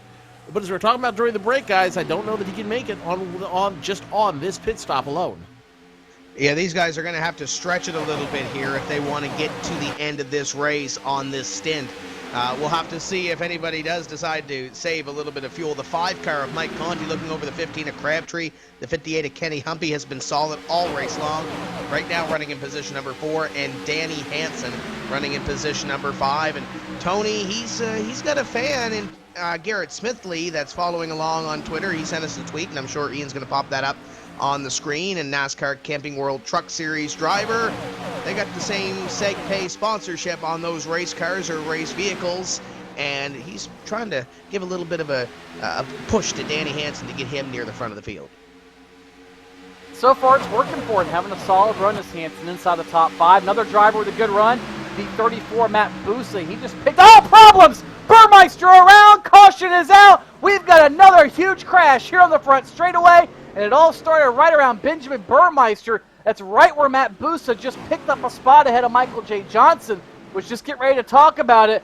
And it looks like he might have had a little bit of help from Chad Lawton as they made contact in the front straightaway. Cody Bias might have caught a small piece of it, but again, miraculously, great driving by everybody else. Burmeister, the only car with substantial damage, and we are under caution once again. Let's take a look at that incident one more time, guys, because I'm not exactly sure how that all came together. The 66 running his line, the 26 trying to get around him, and it just looks like, Tim, tell me what your opinion is, but it looks like the 26 of Chad Lawton, who was running at the front of this field to begin this race, used the chrome horn on the 66 to try to get around him and try to get that extra position to put him in the top 10 once again. I'm not accusing him of anything. Don't think I'm saying that he did do it. I'm just saying it appears he may have applied the chrome horn to get the position. Well, Joe, before Tim even answers that, let's ask this, because I know Tim studied some of with the drivers' meeting. Was there any sort of directive by race control, Tim, not to pass below the white line? Because if you watch the video, Lawton stops right at the white line and does not go any further. Burmeister continues down. Is that possibly something that contributed to this accident? Yeah, but Tony, take a look. It's I don't know if we can get an angle on it, but you see one of the tires go over the line. If that's the case, though, drivers have been doing it all race long throughout this field to pick up positions. That white line's not out of bounds, and if it is, there's something that I didn't read in the drivers' meeting. But the 26 at Chad Lawton, it looked like for a moment, as Joe mentioned, he was going down there. He had the two wheels below the yellow line, and then he stopped. And then that contact is made, and the 66 of Burmeister goes around, and I'm not the iRacing officials. It's their job to take care of all that stuff, but I feel bad for that 66 car. Yeah, that thing's going home in a box. Let's just put it to you that way. It will not. That particular car, if it was a physical car, would not be back at the racetrack anytime soon. It is officially done. The good news is for the guys up front, though, Joe, if they were short or questionable on fuel strategy, it's a few more laps to save a little more in the tank and maybe, just maybe, be able to milk something to the end. This is where the guys are going to start riding the clutch just a little bit, ease by ease. I'm surprised we're not seeing anybody on the apron just yet, trying to save as much fuel as humanly possible here at Las Vegas Motor Speedway. So far, everybody remains on the racing surface. Everybody remains single file. But the question I want to know is, who's going to be the first one to come down pit road? You're on board with Mike Conti there as we ride under caution. First one down, or first one off pit road at least, is Tyler Hudson in the 01 car, as he will be scored somewhere back here in about mid-pack. Stephen Gilbert is going to take the opportunity to come down pit road as well. Stephen Gilbert scored 5 laps down. Brandon Schmidt and Brian Day, the only 2 out of this race. Gilbert scored 5 back. Everybody else is on the lead lap. So when scoring comes through here, which it just did, it puts Tyler Hudson in 22nd place, Joe. So that should put us about the top 21 staying out on the racetrack, and Hudson on back, I believe, is your cutoff line, per se, of those drivers that did come down pit road.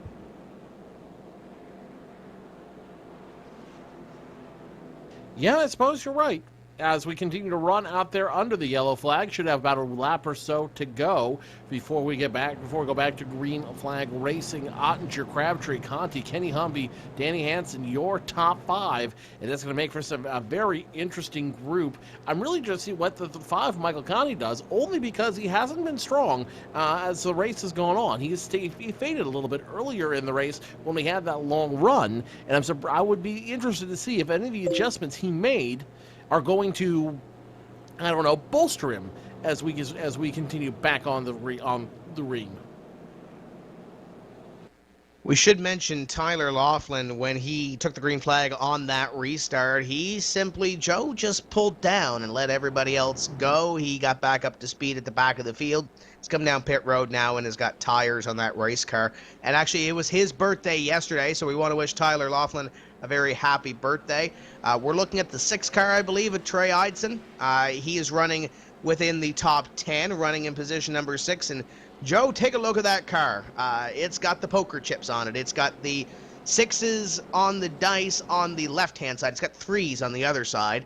But that's the Infinite Creative Solutions number 6, Dylan Duval, and Infinite Creative Solutions doing a fine job on that race car, getting that all decaled up for this race. And Joe, we're doubled up, getting ready to go green. And this is where the rubber meets the road, figuratively and literally. This is where the chips hit the felt. With we'll come back to lap 131, which leaves us just over 30 laps to go in this race. And this is where it gets crazy. This is where you're going to see everybody make the moves that will make or break the race for them. Top 5 set, top 10 set. Get ready for one heck of a finish. And I think there's still some drivers mid-pack that could very well push to the front. We just saw Chad Lawton push his way to the front. He's up to position number 10, was up in front early. Taylor Hurst back in 16th place. Justin Bolton really hasn't been able to push his way to the front. He's back in 21st. Drivers early in the race that were good, along with guys like Kenny Humpy in the 58, who runs in position number 4. Pace car is going to duck off here, and Ottinger in command of the field. There goes the pace car, and the 05 is gone. Green flag flies, the 5, a Conti to the inside, and that outside line stacks up with Patrick Crabtree there, and it looks like he's going to fall back to at least third because Danny Hansen's going to take a spot. Great move by Hansen down low. He will pick up position number 3. Patrick Crabtree now falls back in line, position number 4. And Jake Sturgis, the man who won this race last year, he's now position number 5 on the field. Everybody single file all the way back to about the 26 machine, as here comes a 6 going into the group as well. We've got a huge wreck on the back straightaway, Joe. The 57 of PJ Sturgis and a bunch of others stacking up at a corner number 3. No caution, Tony, but there's a lot of damaged cars back there. Somehow, Tim, I don't know how we do not have a yellow. I think maybe the fact everybody's on the apron and out of the racing line, but Brian Blackford caught a piece of it. The number 24 caught a piece of it as well, Nathan Wise. It was a miraculous, again, just a miracle that we did not have a yellow, but Trombley out, the 24 Wise again, and Tyler Hill also catching a piece of it. But a huge pile up, and somehow everybody kept moving and kept off the main racetrack, and that essentially cleared the way for us to stay green. How in the world did that happen? 1,000,000 to 1 odds, I'm sure, as I'm sure they're getting ready to give us the replay here, but it all starts with the 24 and 17. Both those cars try to fight for the exact same piece of real estate. Doesn't work for either one of them. They will bounce off each other, bounce through the field, and that's going to bring out those two cars. No caution. With the 17 the 24, their nights are for the most part done. And after that happened, for the most part, throughout your top 15 or so, we are single file. First side-by-side battle, looks like Jake Sturgis is going to pop his nose out of there, and that would be at position number 5 as he looked at the 15 of Patrick Crabtree, the 58 of Kenny Humpy now to the inside, 34 and 26 going to try to get in here as well and be a part of the party as Jake Sturgis falling back a couple of positions here in the later half of this event. We're closing in on 30 laps to go. And with 30 laps to go, Tim, that means it is go time. It's crunch time. If you've got anything left in the tank, you've got to put it on the table. We've been through the flop, the turn, and now the river when it comes to the Texas Hold'em game you might play in Vegas. And now everybody's putting their bets out there. You've got to start playing with the chips you've got because that's all you've got. This is the final table and the final hand here in Las Vegas. And look who's trying to make it happen. Kenny Humpy now up to the 5th spot, working by Jake Sturgis in the 41. Behind them, Chad Lawton in the mix, Trey Eitzen, Matt Busa, and others. It is go time. Again, Joe, if you've got anything, you need to put your foot through the floor here. And that is exactly what Jake Sturgis is doing on the outside lane. Now has help from the 34 of Matt Busa. And it's going to be 2x2 as they continue to run for that 5th position. Through turns 1 and 2, get the wiggle off 2. And the 41 looks like he might have made contact with the wall. It's not affecting him as he continues to run hard through 3 and 4. 57 car of PJ Sturgis being told is in the wall again in the back, and he will coming down to pit road. A little bit of damage and a little bit of smoke coming from that race car. He is on pit road. We're still green. Up in front continues to be Ottinger, the 5.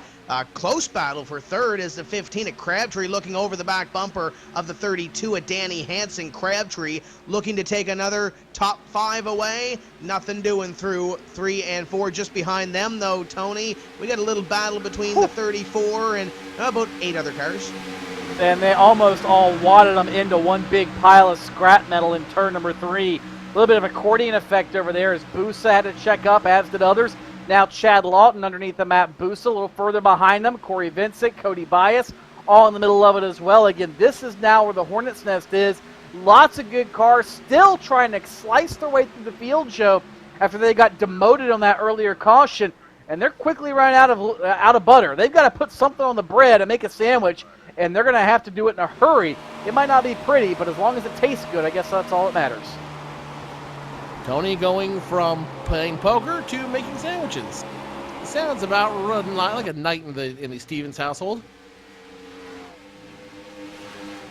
But I digress as we continue to run here on scoring lap number 140. Ottinger, Michael Conti, Danny Hansen, your top three. Kenny Humpy still in the top five is your top five, starting to spread out from one another. But that's all going to come to a head here real quick as they start approaching lap traffic. The 66 of Ben Burmeister, he's going to get way out of the way. He's not going to choke anybody up in that one. He's going to let them all run, let them all race amongst themselves. Good move by the 66, but still leaves plenty of time for the entire field to continue to string out. All single file throughout about your top 15 or so, looking for your first side-by-side battle. It might be back here around Schoenberg. Schoenberg in the 55-83 at Thomas Davis. We're going at it. It looked like Davis pulled his foot out of it, and he'll fall back behind the 55 for the time being as they will put the lap on Benjamin Burmeister. We look at Conti now in the 5, who is battling for the lead position up in front. A couple of car lengths in between him and your leader, Nick Ottinger, and you see him work that race car, that virtual race car, from his cockpit. 142 completed here.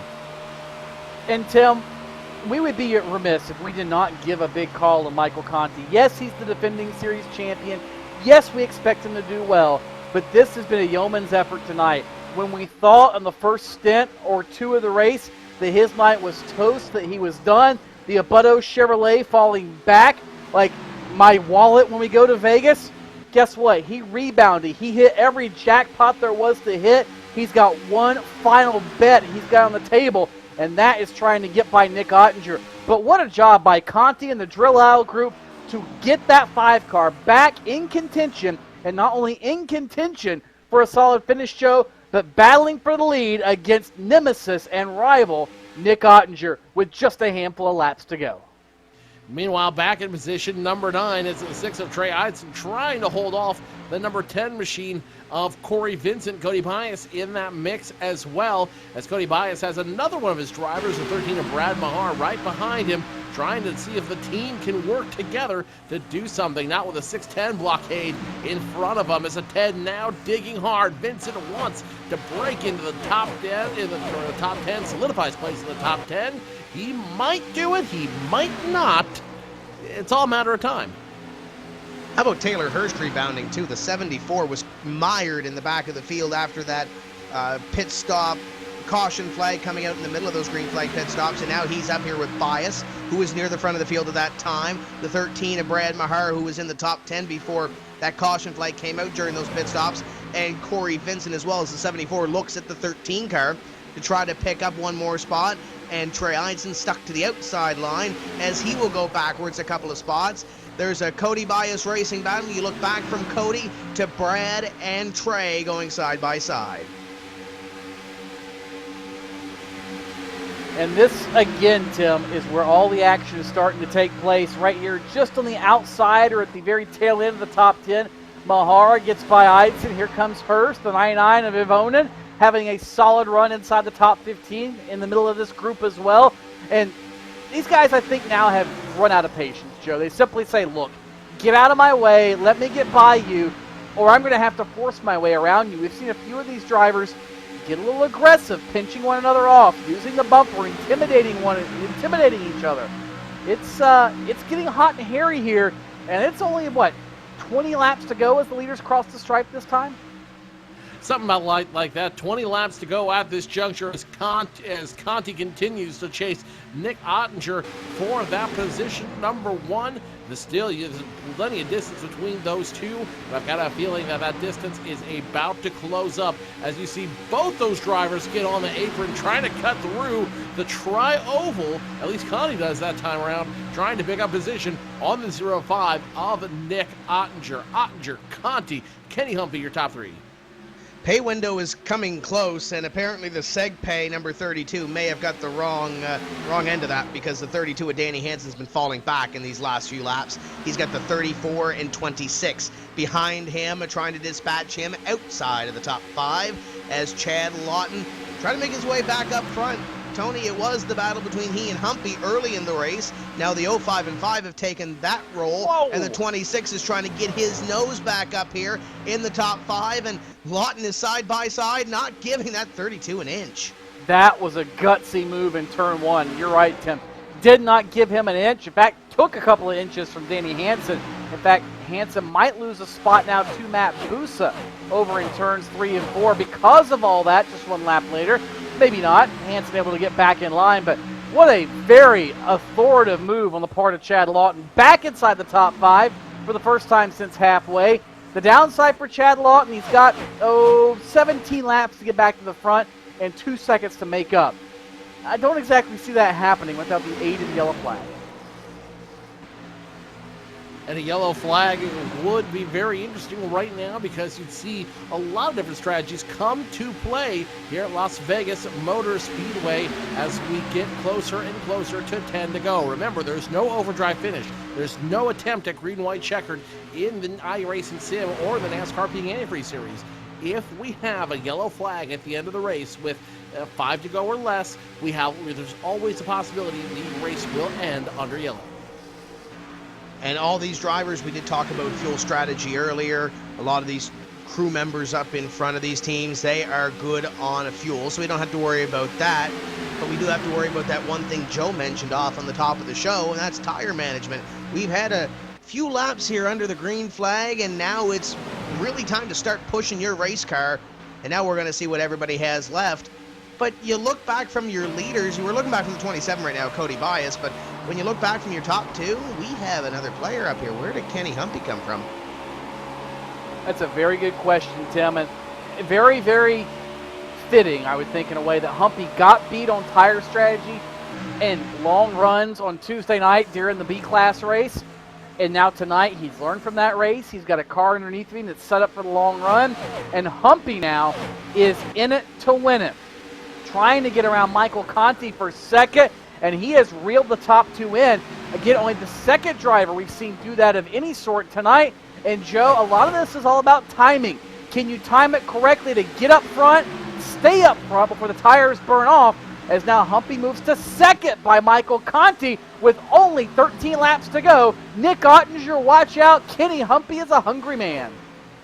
Kenny Humpy has found something working in that number 58 machine, and now he's going to try to hunt down the 05. Now, the question that I have for Nick Ottinger and that entire Gale Force team is, did the 05 save enough in that car? Did the 05 do enough to make sure that that car would be good for the long run? Humpy may have grazed the fence off corner number 4. We'll see if that impacts him at all. The 5 of Conti trying to get back into the picture for that battle for position number 2. And guys, it might be too little too late, though Chad Lawton was quicker than the leader last time by. Behind him, we have a battle for position at number 5, with Crabtree going to lose it to Matt Busa. Busa going to try to pick it up here, and the 15 going to slide back in to position number 6. I think he's going to run out of laps, Tony, but one of the more consistently faster drivers on the racetrack, Chad Lawton, last time by 29.90 to a 29.95 for Nick Ottinger. It might be too little too late, but if that 5 car of Conti decides to cliff, he might be there for third at the end of this. And Tim, looking on Twitter, if you're following under the hashtag #InPass, a little bit of chatter from the Gale Force team and Nick Ottinger. His Toyota beginning to get tight, losing front grip, gaining rear grip, however you want to look at it, and that's not good when Kenny Humpy is breathing down your neck. The 58 looks good and golden at this point. He is all over Nick Ottinger. The difference has been about a half a tenth every single lap, and this last lap, no different. Humpy on Ottinger as they work by Benjamin Burmeister. Burmeister very slow at the top of the racetrack, trying to stay out of the way as Brad Mahar nearly slides up into it. Here comes the 58. He is doing everything he can as they go back and forth, side by side. Now the 58's going to try it high one more time to try to get around the 05 Ottinger. Ottinger, nothing going to happen this time around. He's saved the car. He keeps it moving forward, but Kenny Humpy not satiated. Turns 3 and 4 this time by. Humpy continues to run second. Ottinger still finds a way to hold on with less than 10 to go. Little wiggle from the 58 that time by in position number 2. Ottinger down to the apron, trying to give him the high side if he wants it down the front straightaway. 58 of Humpy. Looks like he's got the faster race car, but he's got to get by the 05 of Nick Ottinger in order to get there. Conti becoming a little bit smaller in the rearview mirror, and Chad Lawton actually gained 2/10 over the last 2 laps on your front 3. But still, he's not going to get there in just 7 laps. 7 to go for the 05 and 58. This is what it's all about, Tim. Simply put, now look at Ottinger and Humpy. Seems to me this is lower on the racetrack than they've been running all night long. Ottinger running defensively, Humpy following every bit in his tire tracks each and every circuit around the Las Vegas Motor Speedway, and I'm starting to wonder how much of this now is gamesmanship. How much of this is Kenny Humpy trying to worry Nick Ottinger to death until the final couple of laps, or how much of this is simply Kenny Humpy using his stuff up before the checkered flag? We're only a couple of laps from finding out, Joe, but here goes Humpy. Look at that car in the center. Closes it on Ottinger. Humpy looks to the inside. The battle for the lead down the Nellis straightaway here at Las Vegas. Side by side going into turns 3 and 4. Humpy's got the advantage, but Ottinger's not going to he got into him! Ottinger gets into the 58, turns right into him, and that ends Ottinger's run. It's going to be the 58 or the 5. I'm not sure who had the lead when it came down. Right now, the 5 being scored as a leader. But it's going to be the 58. One of those 2 drivers will win, should walk away with this race, well, considering we are exactly at 5 to go now, guys. Joe, the 05 can't move, so I don't know if that's that's not going to be an issue between the 05 and the 58, because that car is destroyed. It's going to need a front clip and then some, and we might have a 1-lap dash to determine the end of this race.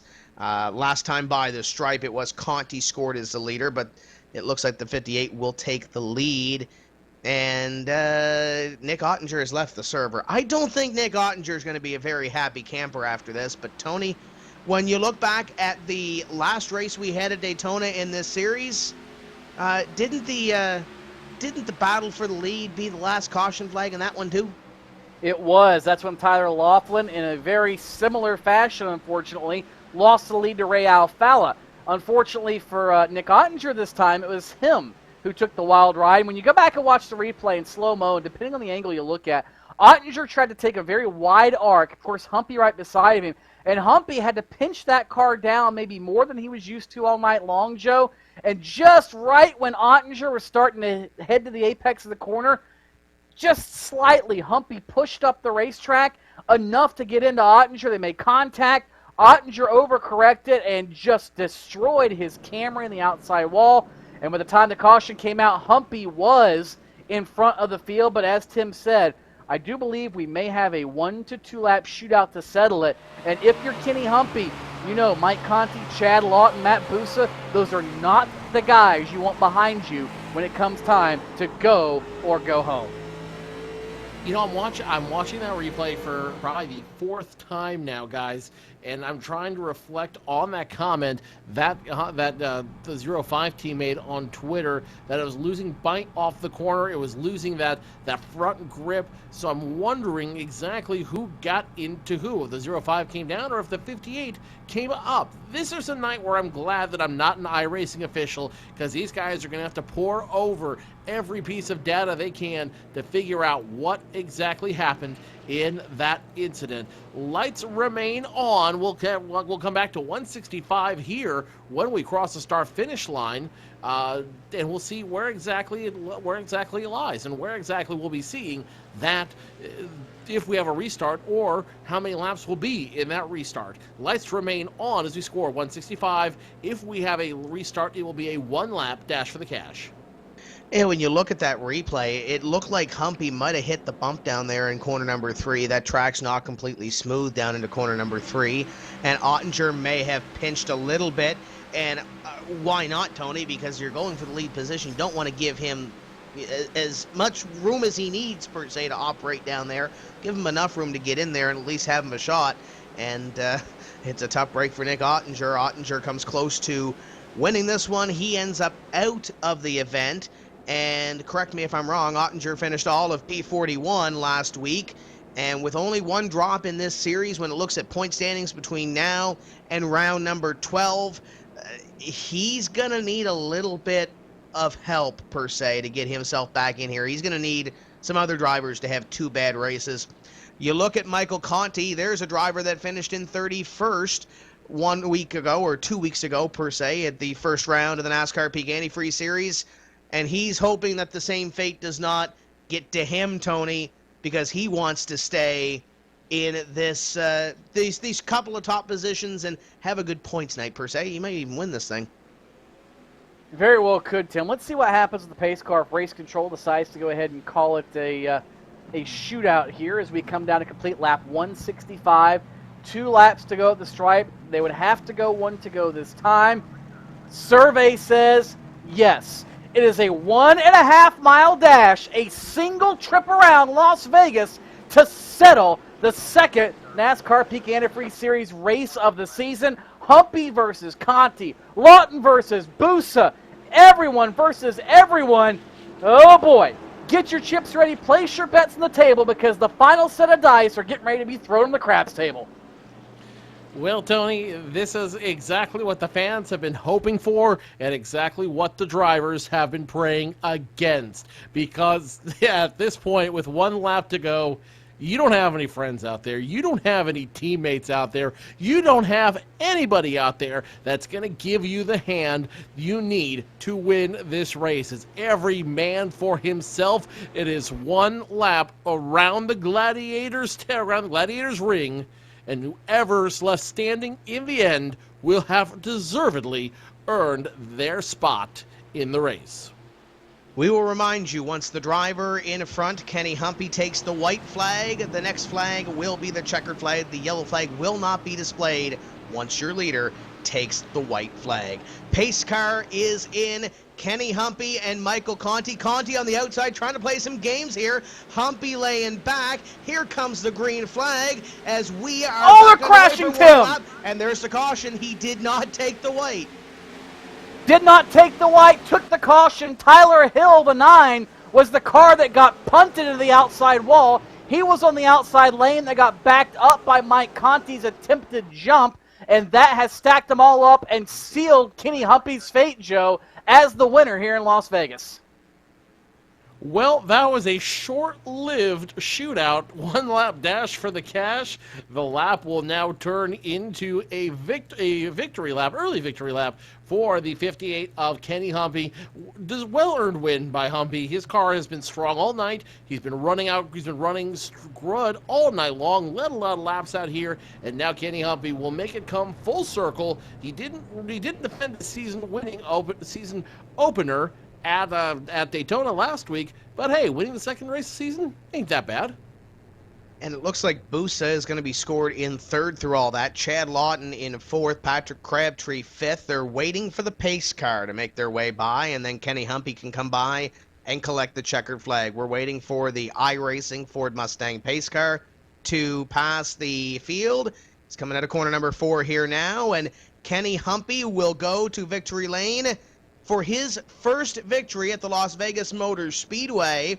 Checkered flag in the wind here, and Humpy will join Jake Sturgis, Marcus Lindsay, Brad Davies, and Sandeep Banerjee as winners in the NASCAR Peak Antifreeze Series at the Las Vegas Motor Speedway. Conti, Busa, Lawton, and it looks like Danny Hansen was scored in 5th at the stripe. We'll check and see who that was, because Crabtree was scored there the last time by, but nevertheless, you have a top 5 that there's a couple of drivers there, Tony, that played a little bit of pit strategy, but you think about it, at the end of the day, Kenny Humpy was strong at the first. He's going to come out with this victory. He was strong all race long, Tim. Another driver that we saw last week on iRacing Night on Fans Choice TV and iRacing Live, where he was able to learn from that Xfinity or the B-Class Series race in iRacing, figure out what he needed or didn't need to do to his race car, whichever the case might be, and able to put himself and his team to task, and they were able to come out as the victors here in Las Vegas.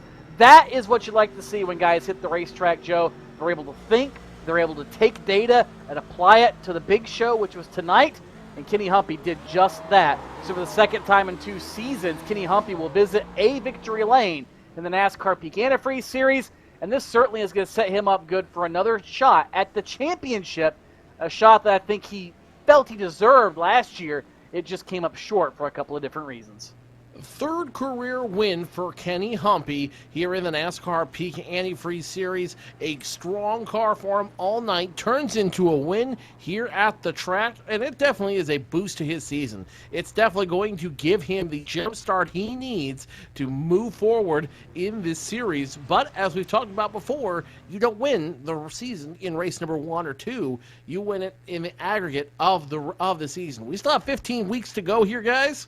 And in 15 weeks, a lot of things can happen. But Kenny Humpy knows one thing. He's at least a little bit closer to the $10,000 payday at the end of the season. You mentioned they might not be able to win it, but I'm sure Nick Ottinger can probably fight that you might be able to lose it in 1 or 2 races. Tough break for Ottinger, but we'll talk to our top 5 finishers in this NASCAR Peak Antifreeze Series powered by iRacing, round number 2 at the Las Vegas Motor Speedway. Just a few moments' time. Humpy's your winner. Don't go away.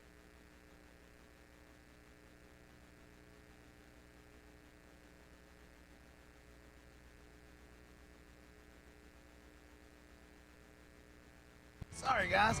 I never would have thought making duck calls would have stirred up this much excitement. No kidding. Got him coming up here. Shortcut time! That's what I'm talking about. Ah! You sure this is a good idea? Oh, yeah. I got this. I can't guarantee you how this will end, but Pete can guarantee your radiator for life. Introducing the Peak Run True Guarantee. Check it out at peakguarantee.com.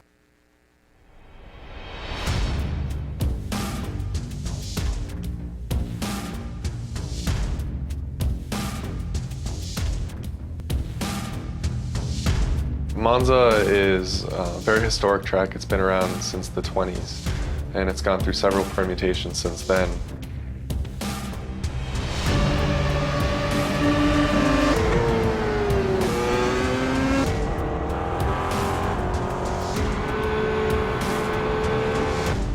We're also bringing forward a number of configurations. So there's chicanes that they've installed since the track's early days. So they can use original, very high-speed configurations of the track where the cars would just blow through where the chicanes are today, or they could use a more modern version. So it's a pretty cool, compelling track.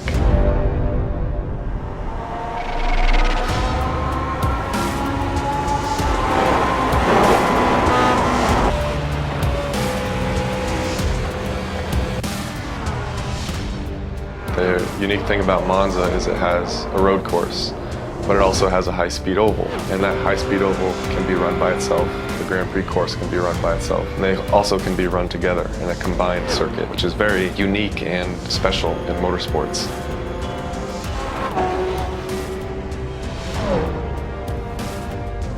This was one of the more challenging projects that we've undertaken. It was essentially building 2 tracks in one. It took a lot of time and a lot of care was put into it, but we're really happy about the end result, and we think that people have a lot of fun driving it.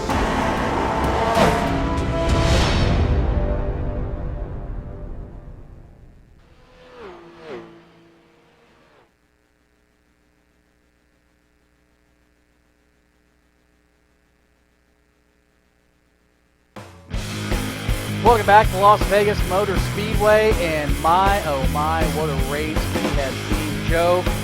I never thought we would see the finish we saw at Daytona to end that race. Not unexpected. Daytona can be a little hairy sometimes. then the way this race played out, the pit strategy, the flags falling in the middle of pit stops, the way drivers were motivated to run their way back through the field, and then we saw another finish between two veterans of the series, two veterans of sim racing, and two very, very hungry characters. Nick Ottinger's season possibly could be over already before it's even started, and Kenny Humpy, though he visited Victory Lane, he could be in a heap of trouble before it's all over with too. Well, you're absolutely right. What you saw was a tale of two races there. The beginning of the race, very calculated, very controlled, very, very intelligent driving by all the drivers. Then you saw the second half of the race, high risk, high reward. You see a lot of drivers making very, very risky moves, very calculated moves to try to get up front. And at the end of the day, it was a very, very high-risk maneuver that ultimately won this race, Tony. High risk, high reward, and maybe the house isn't exactly happy with how you pulled it off. Liken it to card counting, if you will, as far as what Kenny Humpy just did. There might be more to this story before the next 2 weeks roll around when we end up at Auto Club Speedway in California. Nonetheless, he takes home a trophy tonight, and that's Kenny Humpy. Tim Terry is standing by with the winner. Tim? Down here in Victory Lane with Kenny Humpy, driver of the number 58. And Tony talked about the house and what happened on that last start. Let's talk about what happened there. Coming to the white flag, which ended up being the caution flag, bring us down to that final restart. Well, first off, I got to apologize to Nick Ottinger for that accident we had there. I don't know exactly what happened. I haven't had a chance to look at it, but I just had a good run off of turn 2 there and just kind of tried to go for it. And I went down into turn 3 and started hitting them bumps, and it was just hard to pass down there on the bottom, and I should have known a little better than that. So I got to apologize to him first. But, yeah, that final restart, I knew it was going to be a lot of wheel spin. We all knew it was going to happen. Just, you know, we're on 30-some lap tires just trying to get going, and it's like ice out there. But then I figured we didn't make it back to the line before the caution came back out. So, but we were lucky to stay ahead. But like I said, I hate to win them like that. That's not the way I'd like to win. Seems like there's always some sort of pit strategy in these races at Las Vegas. This time it's a caution flag in the middle of green flag pit stops in the middle of this race. You caught the lucky break there. Talk about what had happened there on that caution flag that came out during those green flag pit stops. Yeah, I'm not exactly sure what the caution flag was for. I know that me and Chad had a pretty decent lead, and we had kind of had a plan there that he would pit the lap before I was going to, and we heard a bunch of people calling out they were pitting. So Chad went down pit road. It was a tough break for him because he had a really fast car as well, and he got trapped. But I stayed out that extra lap, and as soon as I was coming down pit road, the caution came out, and I got the wave around the pace car before the caution came out, and I was able to luckily hold the lead. And you know, that was a major break because it's so hard to pass here, and everybody's so tight. It's been hard to come back from that. And Chad did an awesome job coming back.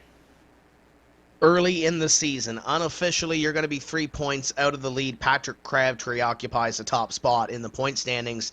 Yes, it is early, but how big of a momentum boost can this be heading in to these next couple of races and heading down the line in this season? Oh, I think it's huge. Our majority of the schedule is on 1.5 mile tracks, and you know, to come out here and run as well as we did tonight, I know I didn't win it like I'd like to, but we still had a really fast car, probably two of the fastest, me and Chad. But to be able to just come out and make a statement like that this early in the season on the first 1.5 mile track, it's an awesome deal, and hopefully we can, like you said, carry that momentum on to the rest of the season. I'm not really worried about the points as yet. I mean, we got to get, you know, a lot of weeks in. I know last year I led the points there for the first few weeks, and you know, it feels good to be up that high in points, but in the end, I mean, you got to just keep putting together the finishes, you know, to round out the season. Before we let you go, Auto Club Speedway comes up in 2 weeks, but tomorrow there's a brand new build, so this car is likely going to change a little bit. How much of a change are you expecting, and what can fans expect out of the Auto Club Speedway when they tune into 2 weeks? Yeah, I don't know exactly what the new build all it entails. I know they're making a lot of changes that kind of, you know, fit the next year's rules. So I mean, you know, that's also going to change stuff with setups and all that sort of thing. But I don't know how much it'll change the racing. Hopefully, it makes it a lot better, and we can, you know, just keep on putting good shows on. And I don't know. as far as what the racing is going to be like, but hopefully it's just as good as it was tonight, and we can continue having a good year. And there's your winner this evening, Kenny Humpy. Very exciting finish. It's the best overhead door and vinyl siding at number 58. And I believe Joe Cortez has caught up with our second place finisher here this evening, defending series champion Mike Conti. Michael Conti, defending series champion, has a good finish in second tonight. Let me ask you this, though, real quick, Mike. If we had a one-lap dash for the cash, do you think you could have enough to challenge for the win? Well, I don't know, Joe. That's really hard to say. It was tough to restart tonight with the way that the tires went through the heat cycles and lost a lot of grip. So that last restart was really tough. I mean, I was trying to plan it, and Kenny and Chad did a good job of backing up the field and getting a run. So I'm gonna answer your question with a no. But you never know. I mean, I got down there pretty quickly, maybe a little bit too quickly. So that was really borderline right there to begin with. So I'm happy with how it turned out. Our main performance PC, Abuto Chevy SS, was not championship material tonight. We were just out to lunch, especially down the straightaways. Felt like we had the tapered spacer on it a day early because we weren't doing very well in that department. But we made a lot of good adjustments with David Ankeny, Jason Loafing, and Greg Spears. Good adjustments, good strategy there in the middle of the race, and we ended up with a really solid finish. Tonight was a real tough race on many different levels. How were you and your team able to mitigate this car and mitigate all the changes that took place, especially from the first half of this race when the car looked like it was suffering a little bit? Yeah, it was. I mean, it's tough. We don't have a lot of adjustments to make to the cars currently to really fix them if they're out to lunch like we were tonight. But we kind of figured out in the middle of the race that the front end was too far up off the track, so the splitter is way up, and we were creating a lot of drag down the straightaways, and that was slowing us down. Especially top end speed was really off. Acceleration up off the corner was bad too, and I think we might have had the wrong gear in. So we really shot ourselves in the feet tonight, to be quite honest with you, with how we set these things up. But a little bit of tire pressure in the middle, some cross weight, kind of got the right rear down out of the air a little bit more, and put some tape on it. I mean, pretty much used every available adjustment that iRacing gives us to try to make the cars better, and we did. They weren't great at the end. They definitely fell off after 25, 30 laps. But the way that the race went at the end with the cautions, that really saved myself and Danny especially. It really put two cars that didn't have any place in the top 15 up in the top 5. So I can't be any happier with that. I mean, a win would have been fantastic, mind-blowing, really. But just things didn't quite work out well. If Kenny would have slid up the track a little bit more after him and Ottinger got together, maybe I could have gone low. But at that point, I was saying to everybody, I'm just happy to be here, and I don't want to do anything too risky to throw away a good finish. So overall, I'm pleased with how everything went tonight. 2 weeks' time, Auto Club Speedway with a brand new build, with a brand new iRacing build. What are you guys anticipating, and is the new build going to change any of your strategy coming in to Auto Club in 2 weeks? Yeah, they iRacing put out the release notes today, so we kind of have an idea of what we're going to be putting into the cars in the next couple of days to try to compensate for what's changing. Rear shock damping, more perch in the back, a lot of things. Of course, the reduced downforce and the tapered spacer are the two biggest things, but there's some stuff that we can do in the garage now to compensate and try to actually make more speed than we are currently, especially through the corners. We might be a little bit slower down the straightaway, but might be able to make more grip in the corners with how they're going about things. So Auto Club is all about the corners, really long and flat, so you have to have a lot of mechanical and aerodynamic grip. So we're going to work on sealing the splitter off a little bit more for next week, because that was definitely where we were lacking tonight. But I can't say enough for everybody that supports us at the drill aisle. We I'm not going to say change teams at the end of last year, but we rebranded, tried to put everybody under one roof, one name, to try to create more of a team atmosphere instead of having satellite team here, satellite team here, there. It just didn't really make any sense anymore. We worked with everybody anyway every week. So I just want to thank the drill aisle, of course, Main Performance PC, Abuto, Sim Pedals, SegPay, and Light and Movie for coming on board this year, Pro Geek, the RCRL, JDR Graphics, and a whole laundry list of people. Garrett Smithley for all of his support, bringing big name sponsors into this series, which is always great.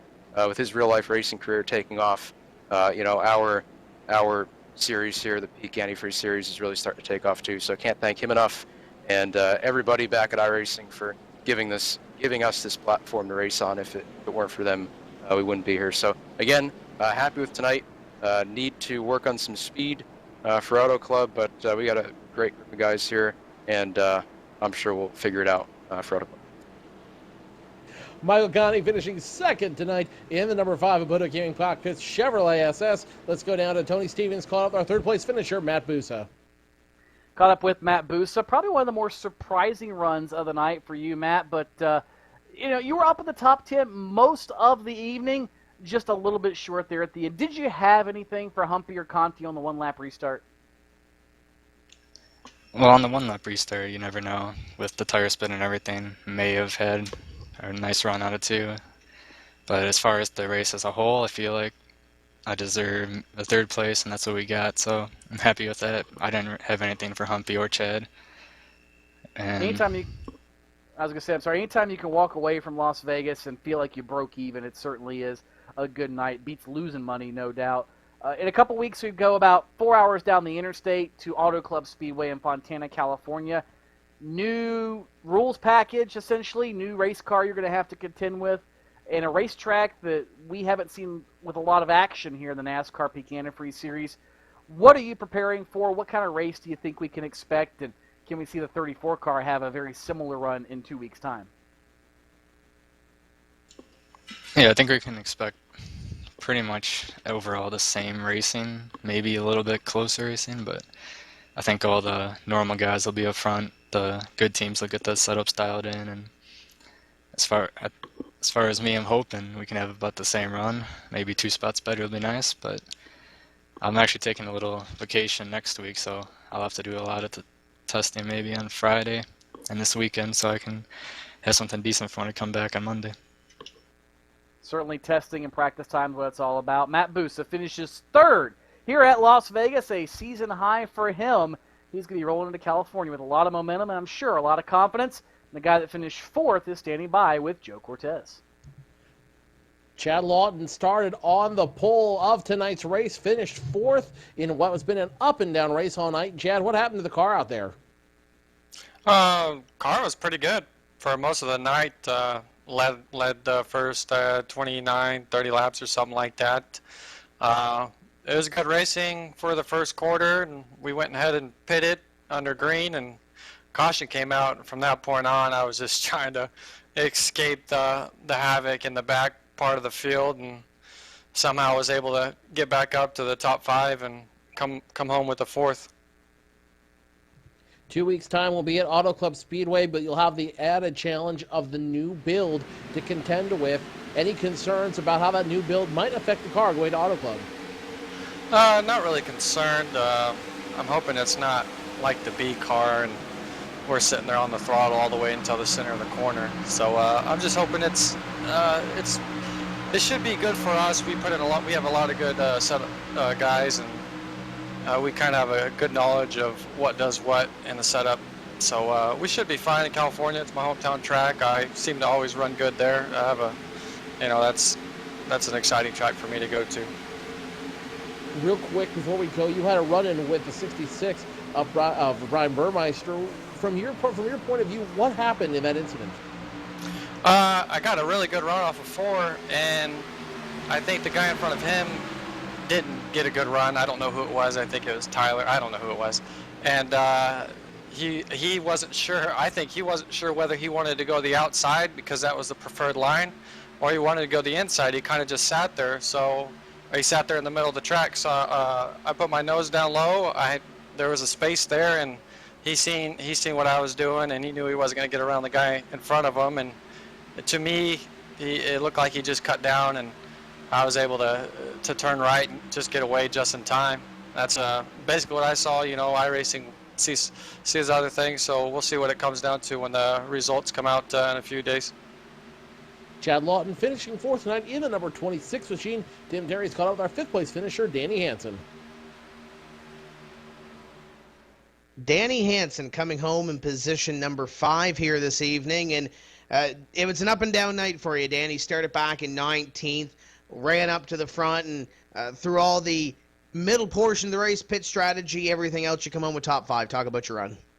Yeah, we started around 19th, and we started. I mean, at the start of the race, I was talking to my guys and I was saying, "Hey, the balance feels really great," but I think it was about 15 laps in, we kind of figured out that there was something fundamentally wrong with the overall setup that the whole team was running. It just like it didn't want to get off the corners right, and it wasn't a balance issue. We're not too sure. We're going to go back to the drawing board and take a look at actually what it was, but definitely was shaping out to appear to be a long night, and then I can't believe the kind of finish we got out of that.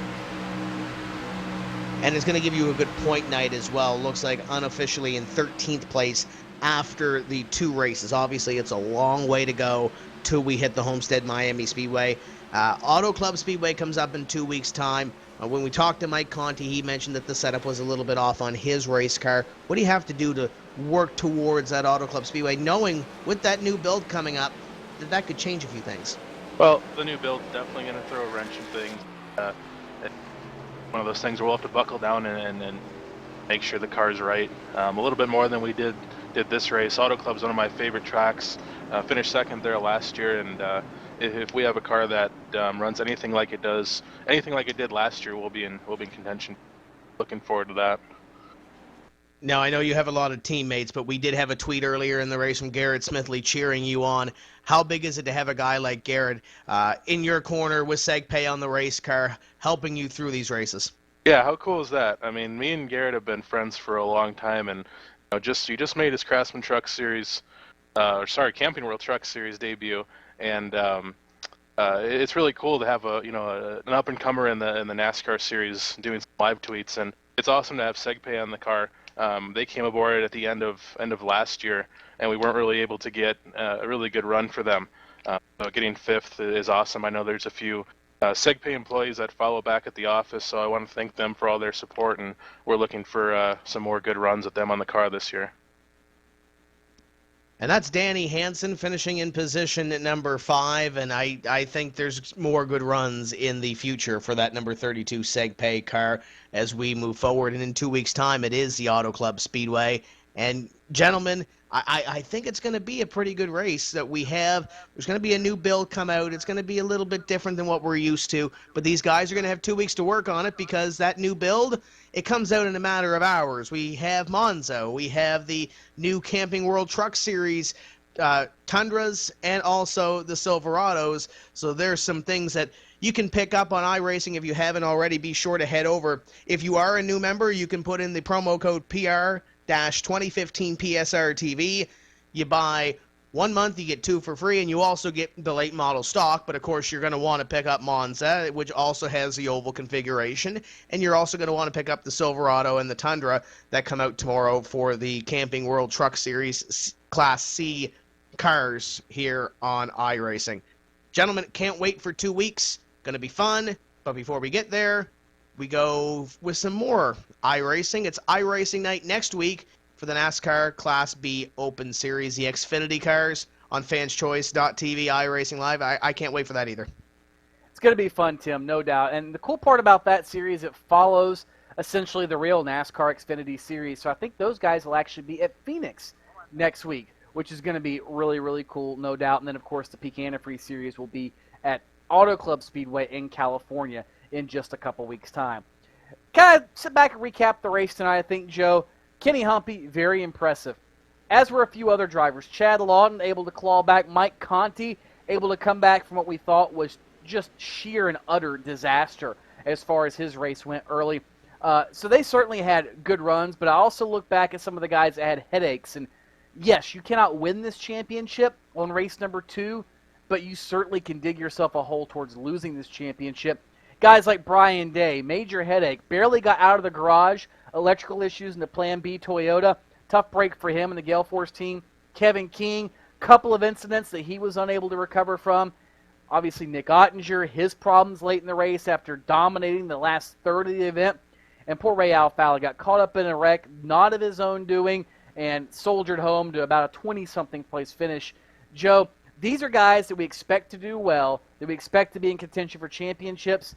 And so far after 2 races, with maybe the exception of Alfala, and I guess Ottinger to an extent, they're really not doing so. Could this be maybe a changing of the guard when you look at the top of the point standings with a guy like Patrick Crabtree leading the points? No, I don't think so just yet. I don't think it's early enough to where we can say that statement definitively. What you're seeing here tonight instead is the draw of a new generation of iRacing. What you're seeing is the change in not necessarily the guard per se, but in the quality of racing, the style of racing, and more importantly, how guys are racing each other. Years ago, they were a little bit more timid. Now, as these guys grow in maturity, as they grow in comfort in the car, you're seeing them be a lot more bold in the moves they make. And now we're starting to see what makes NASCAR so exciting every single Saturday and Sunday. We're seeing rivalries develop. We're seeing teams develop. We're really seeing art imitate life, or in this case, gaming imitating sport, which I think is the most exciting part of this iRacing series, and why I think this is going to be the most exciting season yet. It's certainly been fun to see how things work out. Guys like Patrick Crabtree, of course, sheer luck that he caught that caution flag when he did, but he had the talent, he had the speed to be able to stay up there in the top 5 and finish up in 6th spot, and he'll lead the points going into Auto Club in just a couple of weeks' time.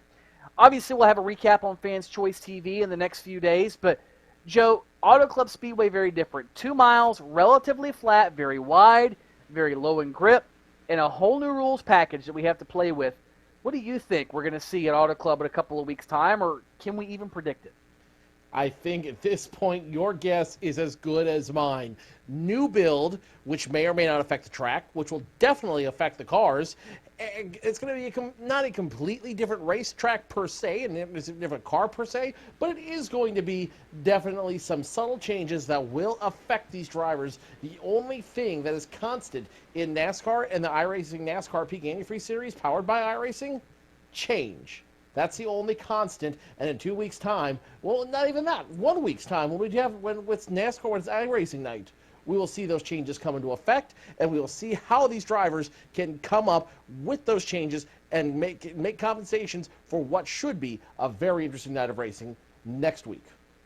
It's going to be fun. Can't wait to head to the Valley of the Sun Phoenix International Raceway next week, I believe it is, for the B-Class Series, and then Auto Club Speedway for the NASCAR Peak Antifreeze Series in 2 weeks' time here on these same exact network affiliates that you're watching us on here tonight. Might be iRacing Live, PSR TV, MRN Radio, or even Fans Choice TV. Glad to have you aboard on any and all of those websites watching here live tonight. On behalf of the entire PSR TV and iRacing Live crew, Joe Cortez, Tim Terry, my name is Tony Stevens, saying we'll see you in 1 week's time for the NASCAR iRacing B-Class Xfinity Style Series, and 2 weeks from tonight for the NASCAR Peak Antifreeze Series at California. Until then, have fun at the racetrack, and we'll see you at the races. Good night, everybody. Good night.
Guys, I never would have thought making duck calls would have stirred up this much excitement. No kidding. You got him coming up here. Shortcut time!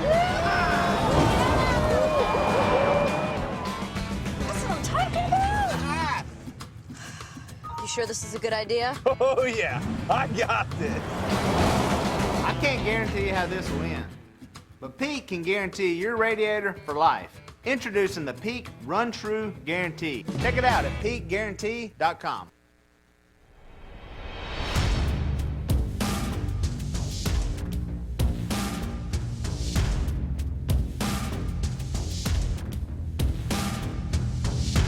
Monza is a very historic track. It's been around since the 20s, and it's gone through several permutations since then.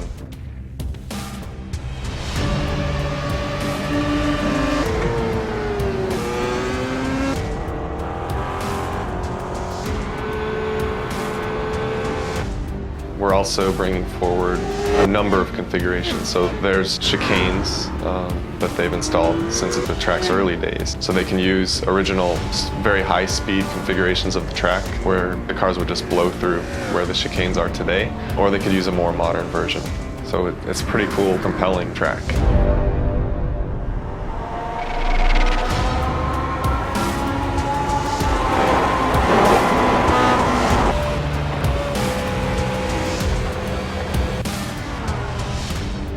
The unique thing about Monza is it has a road course, but it also has a high-speed oval. And that high-speed oval can be run by itself. The Grand Prix course can be run by itself. And they also can be run together in a combined circuit, which is very unique and special in motorsports.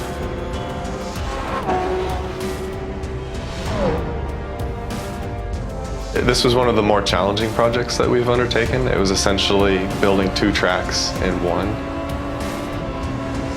It took a lot of time and a lot of care was put into it, but we're really happy about the end result, and we think that people have a lot of fun driving it.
Truex in the outside, contact made, 56 slides it into 4, who's going to be at the stripe? Dead even, give it to Ryan Truex. Truex is your winner over Tandy.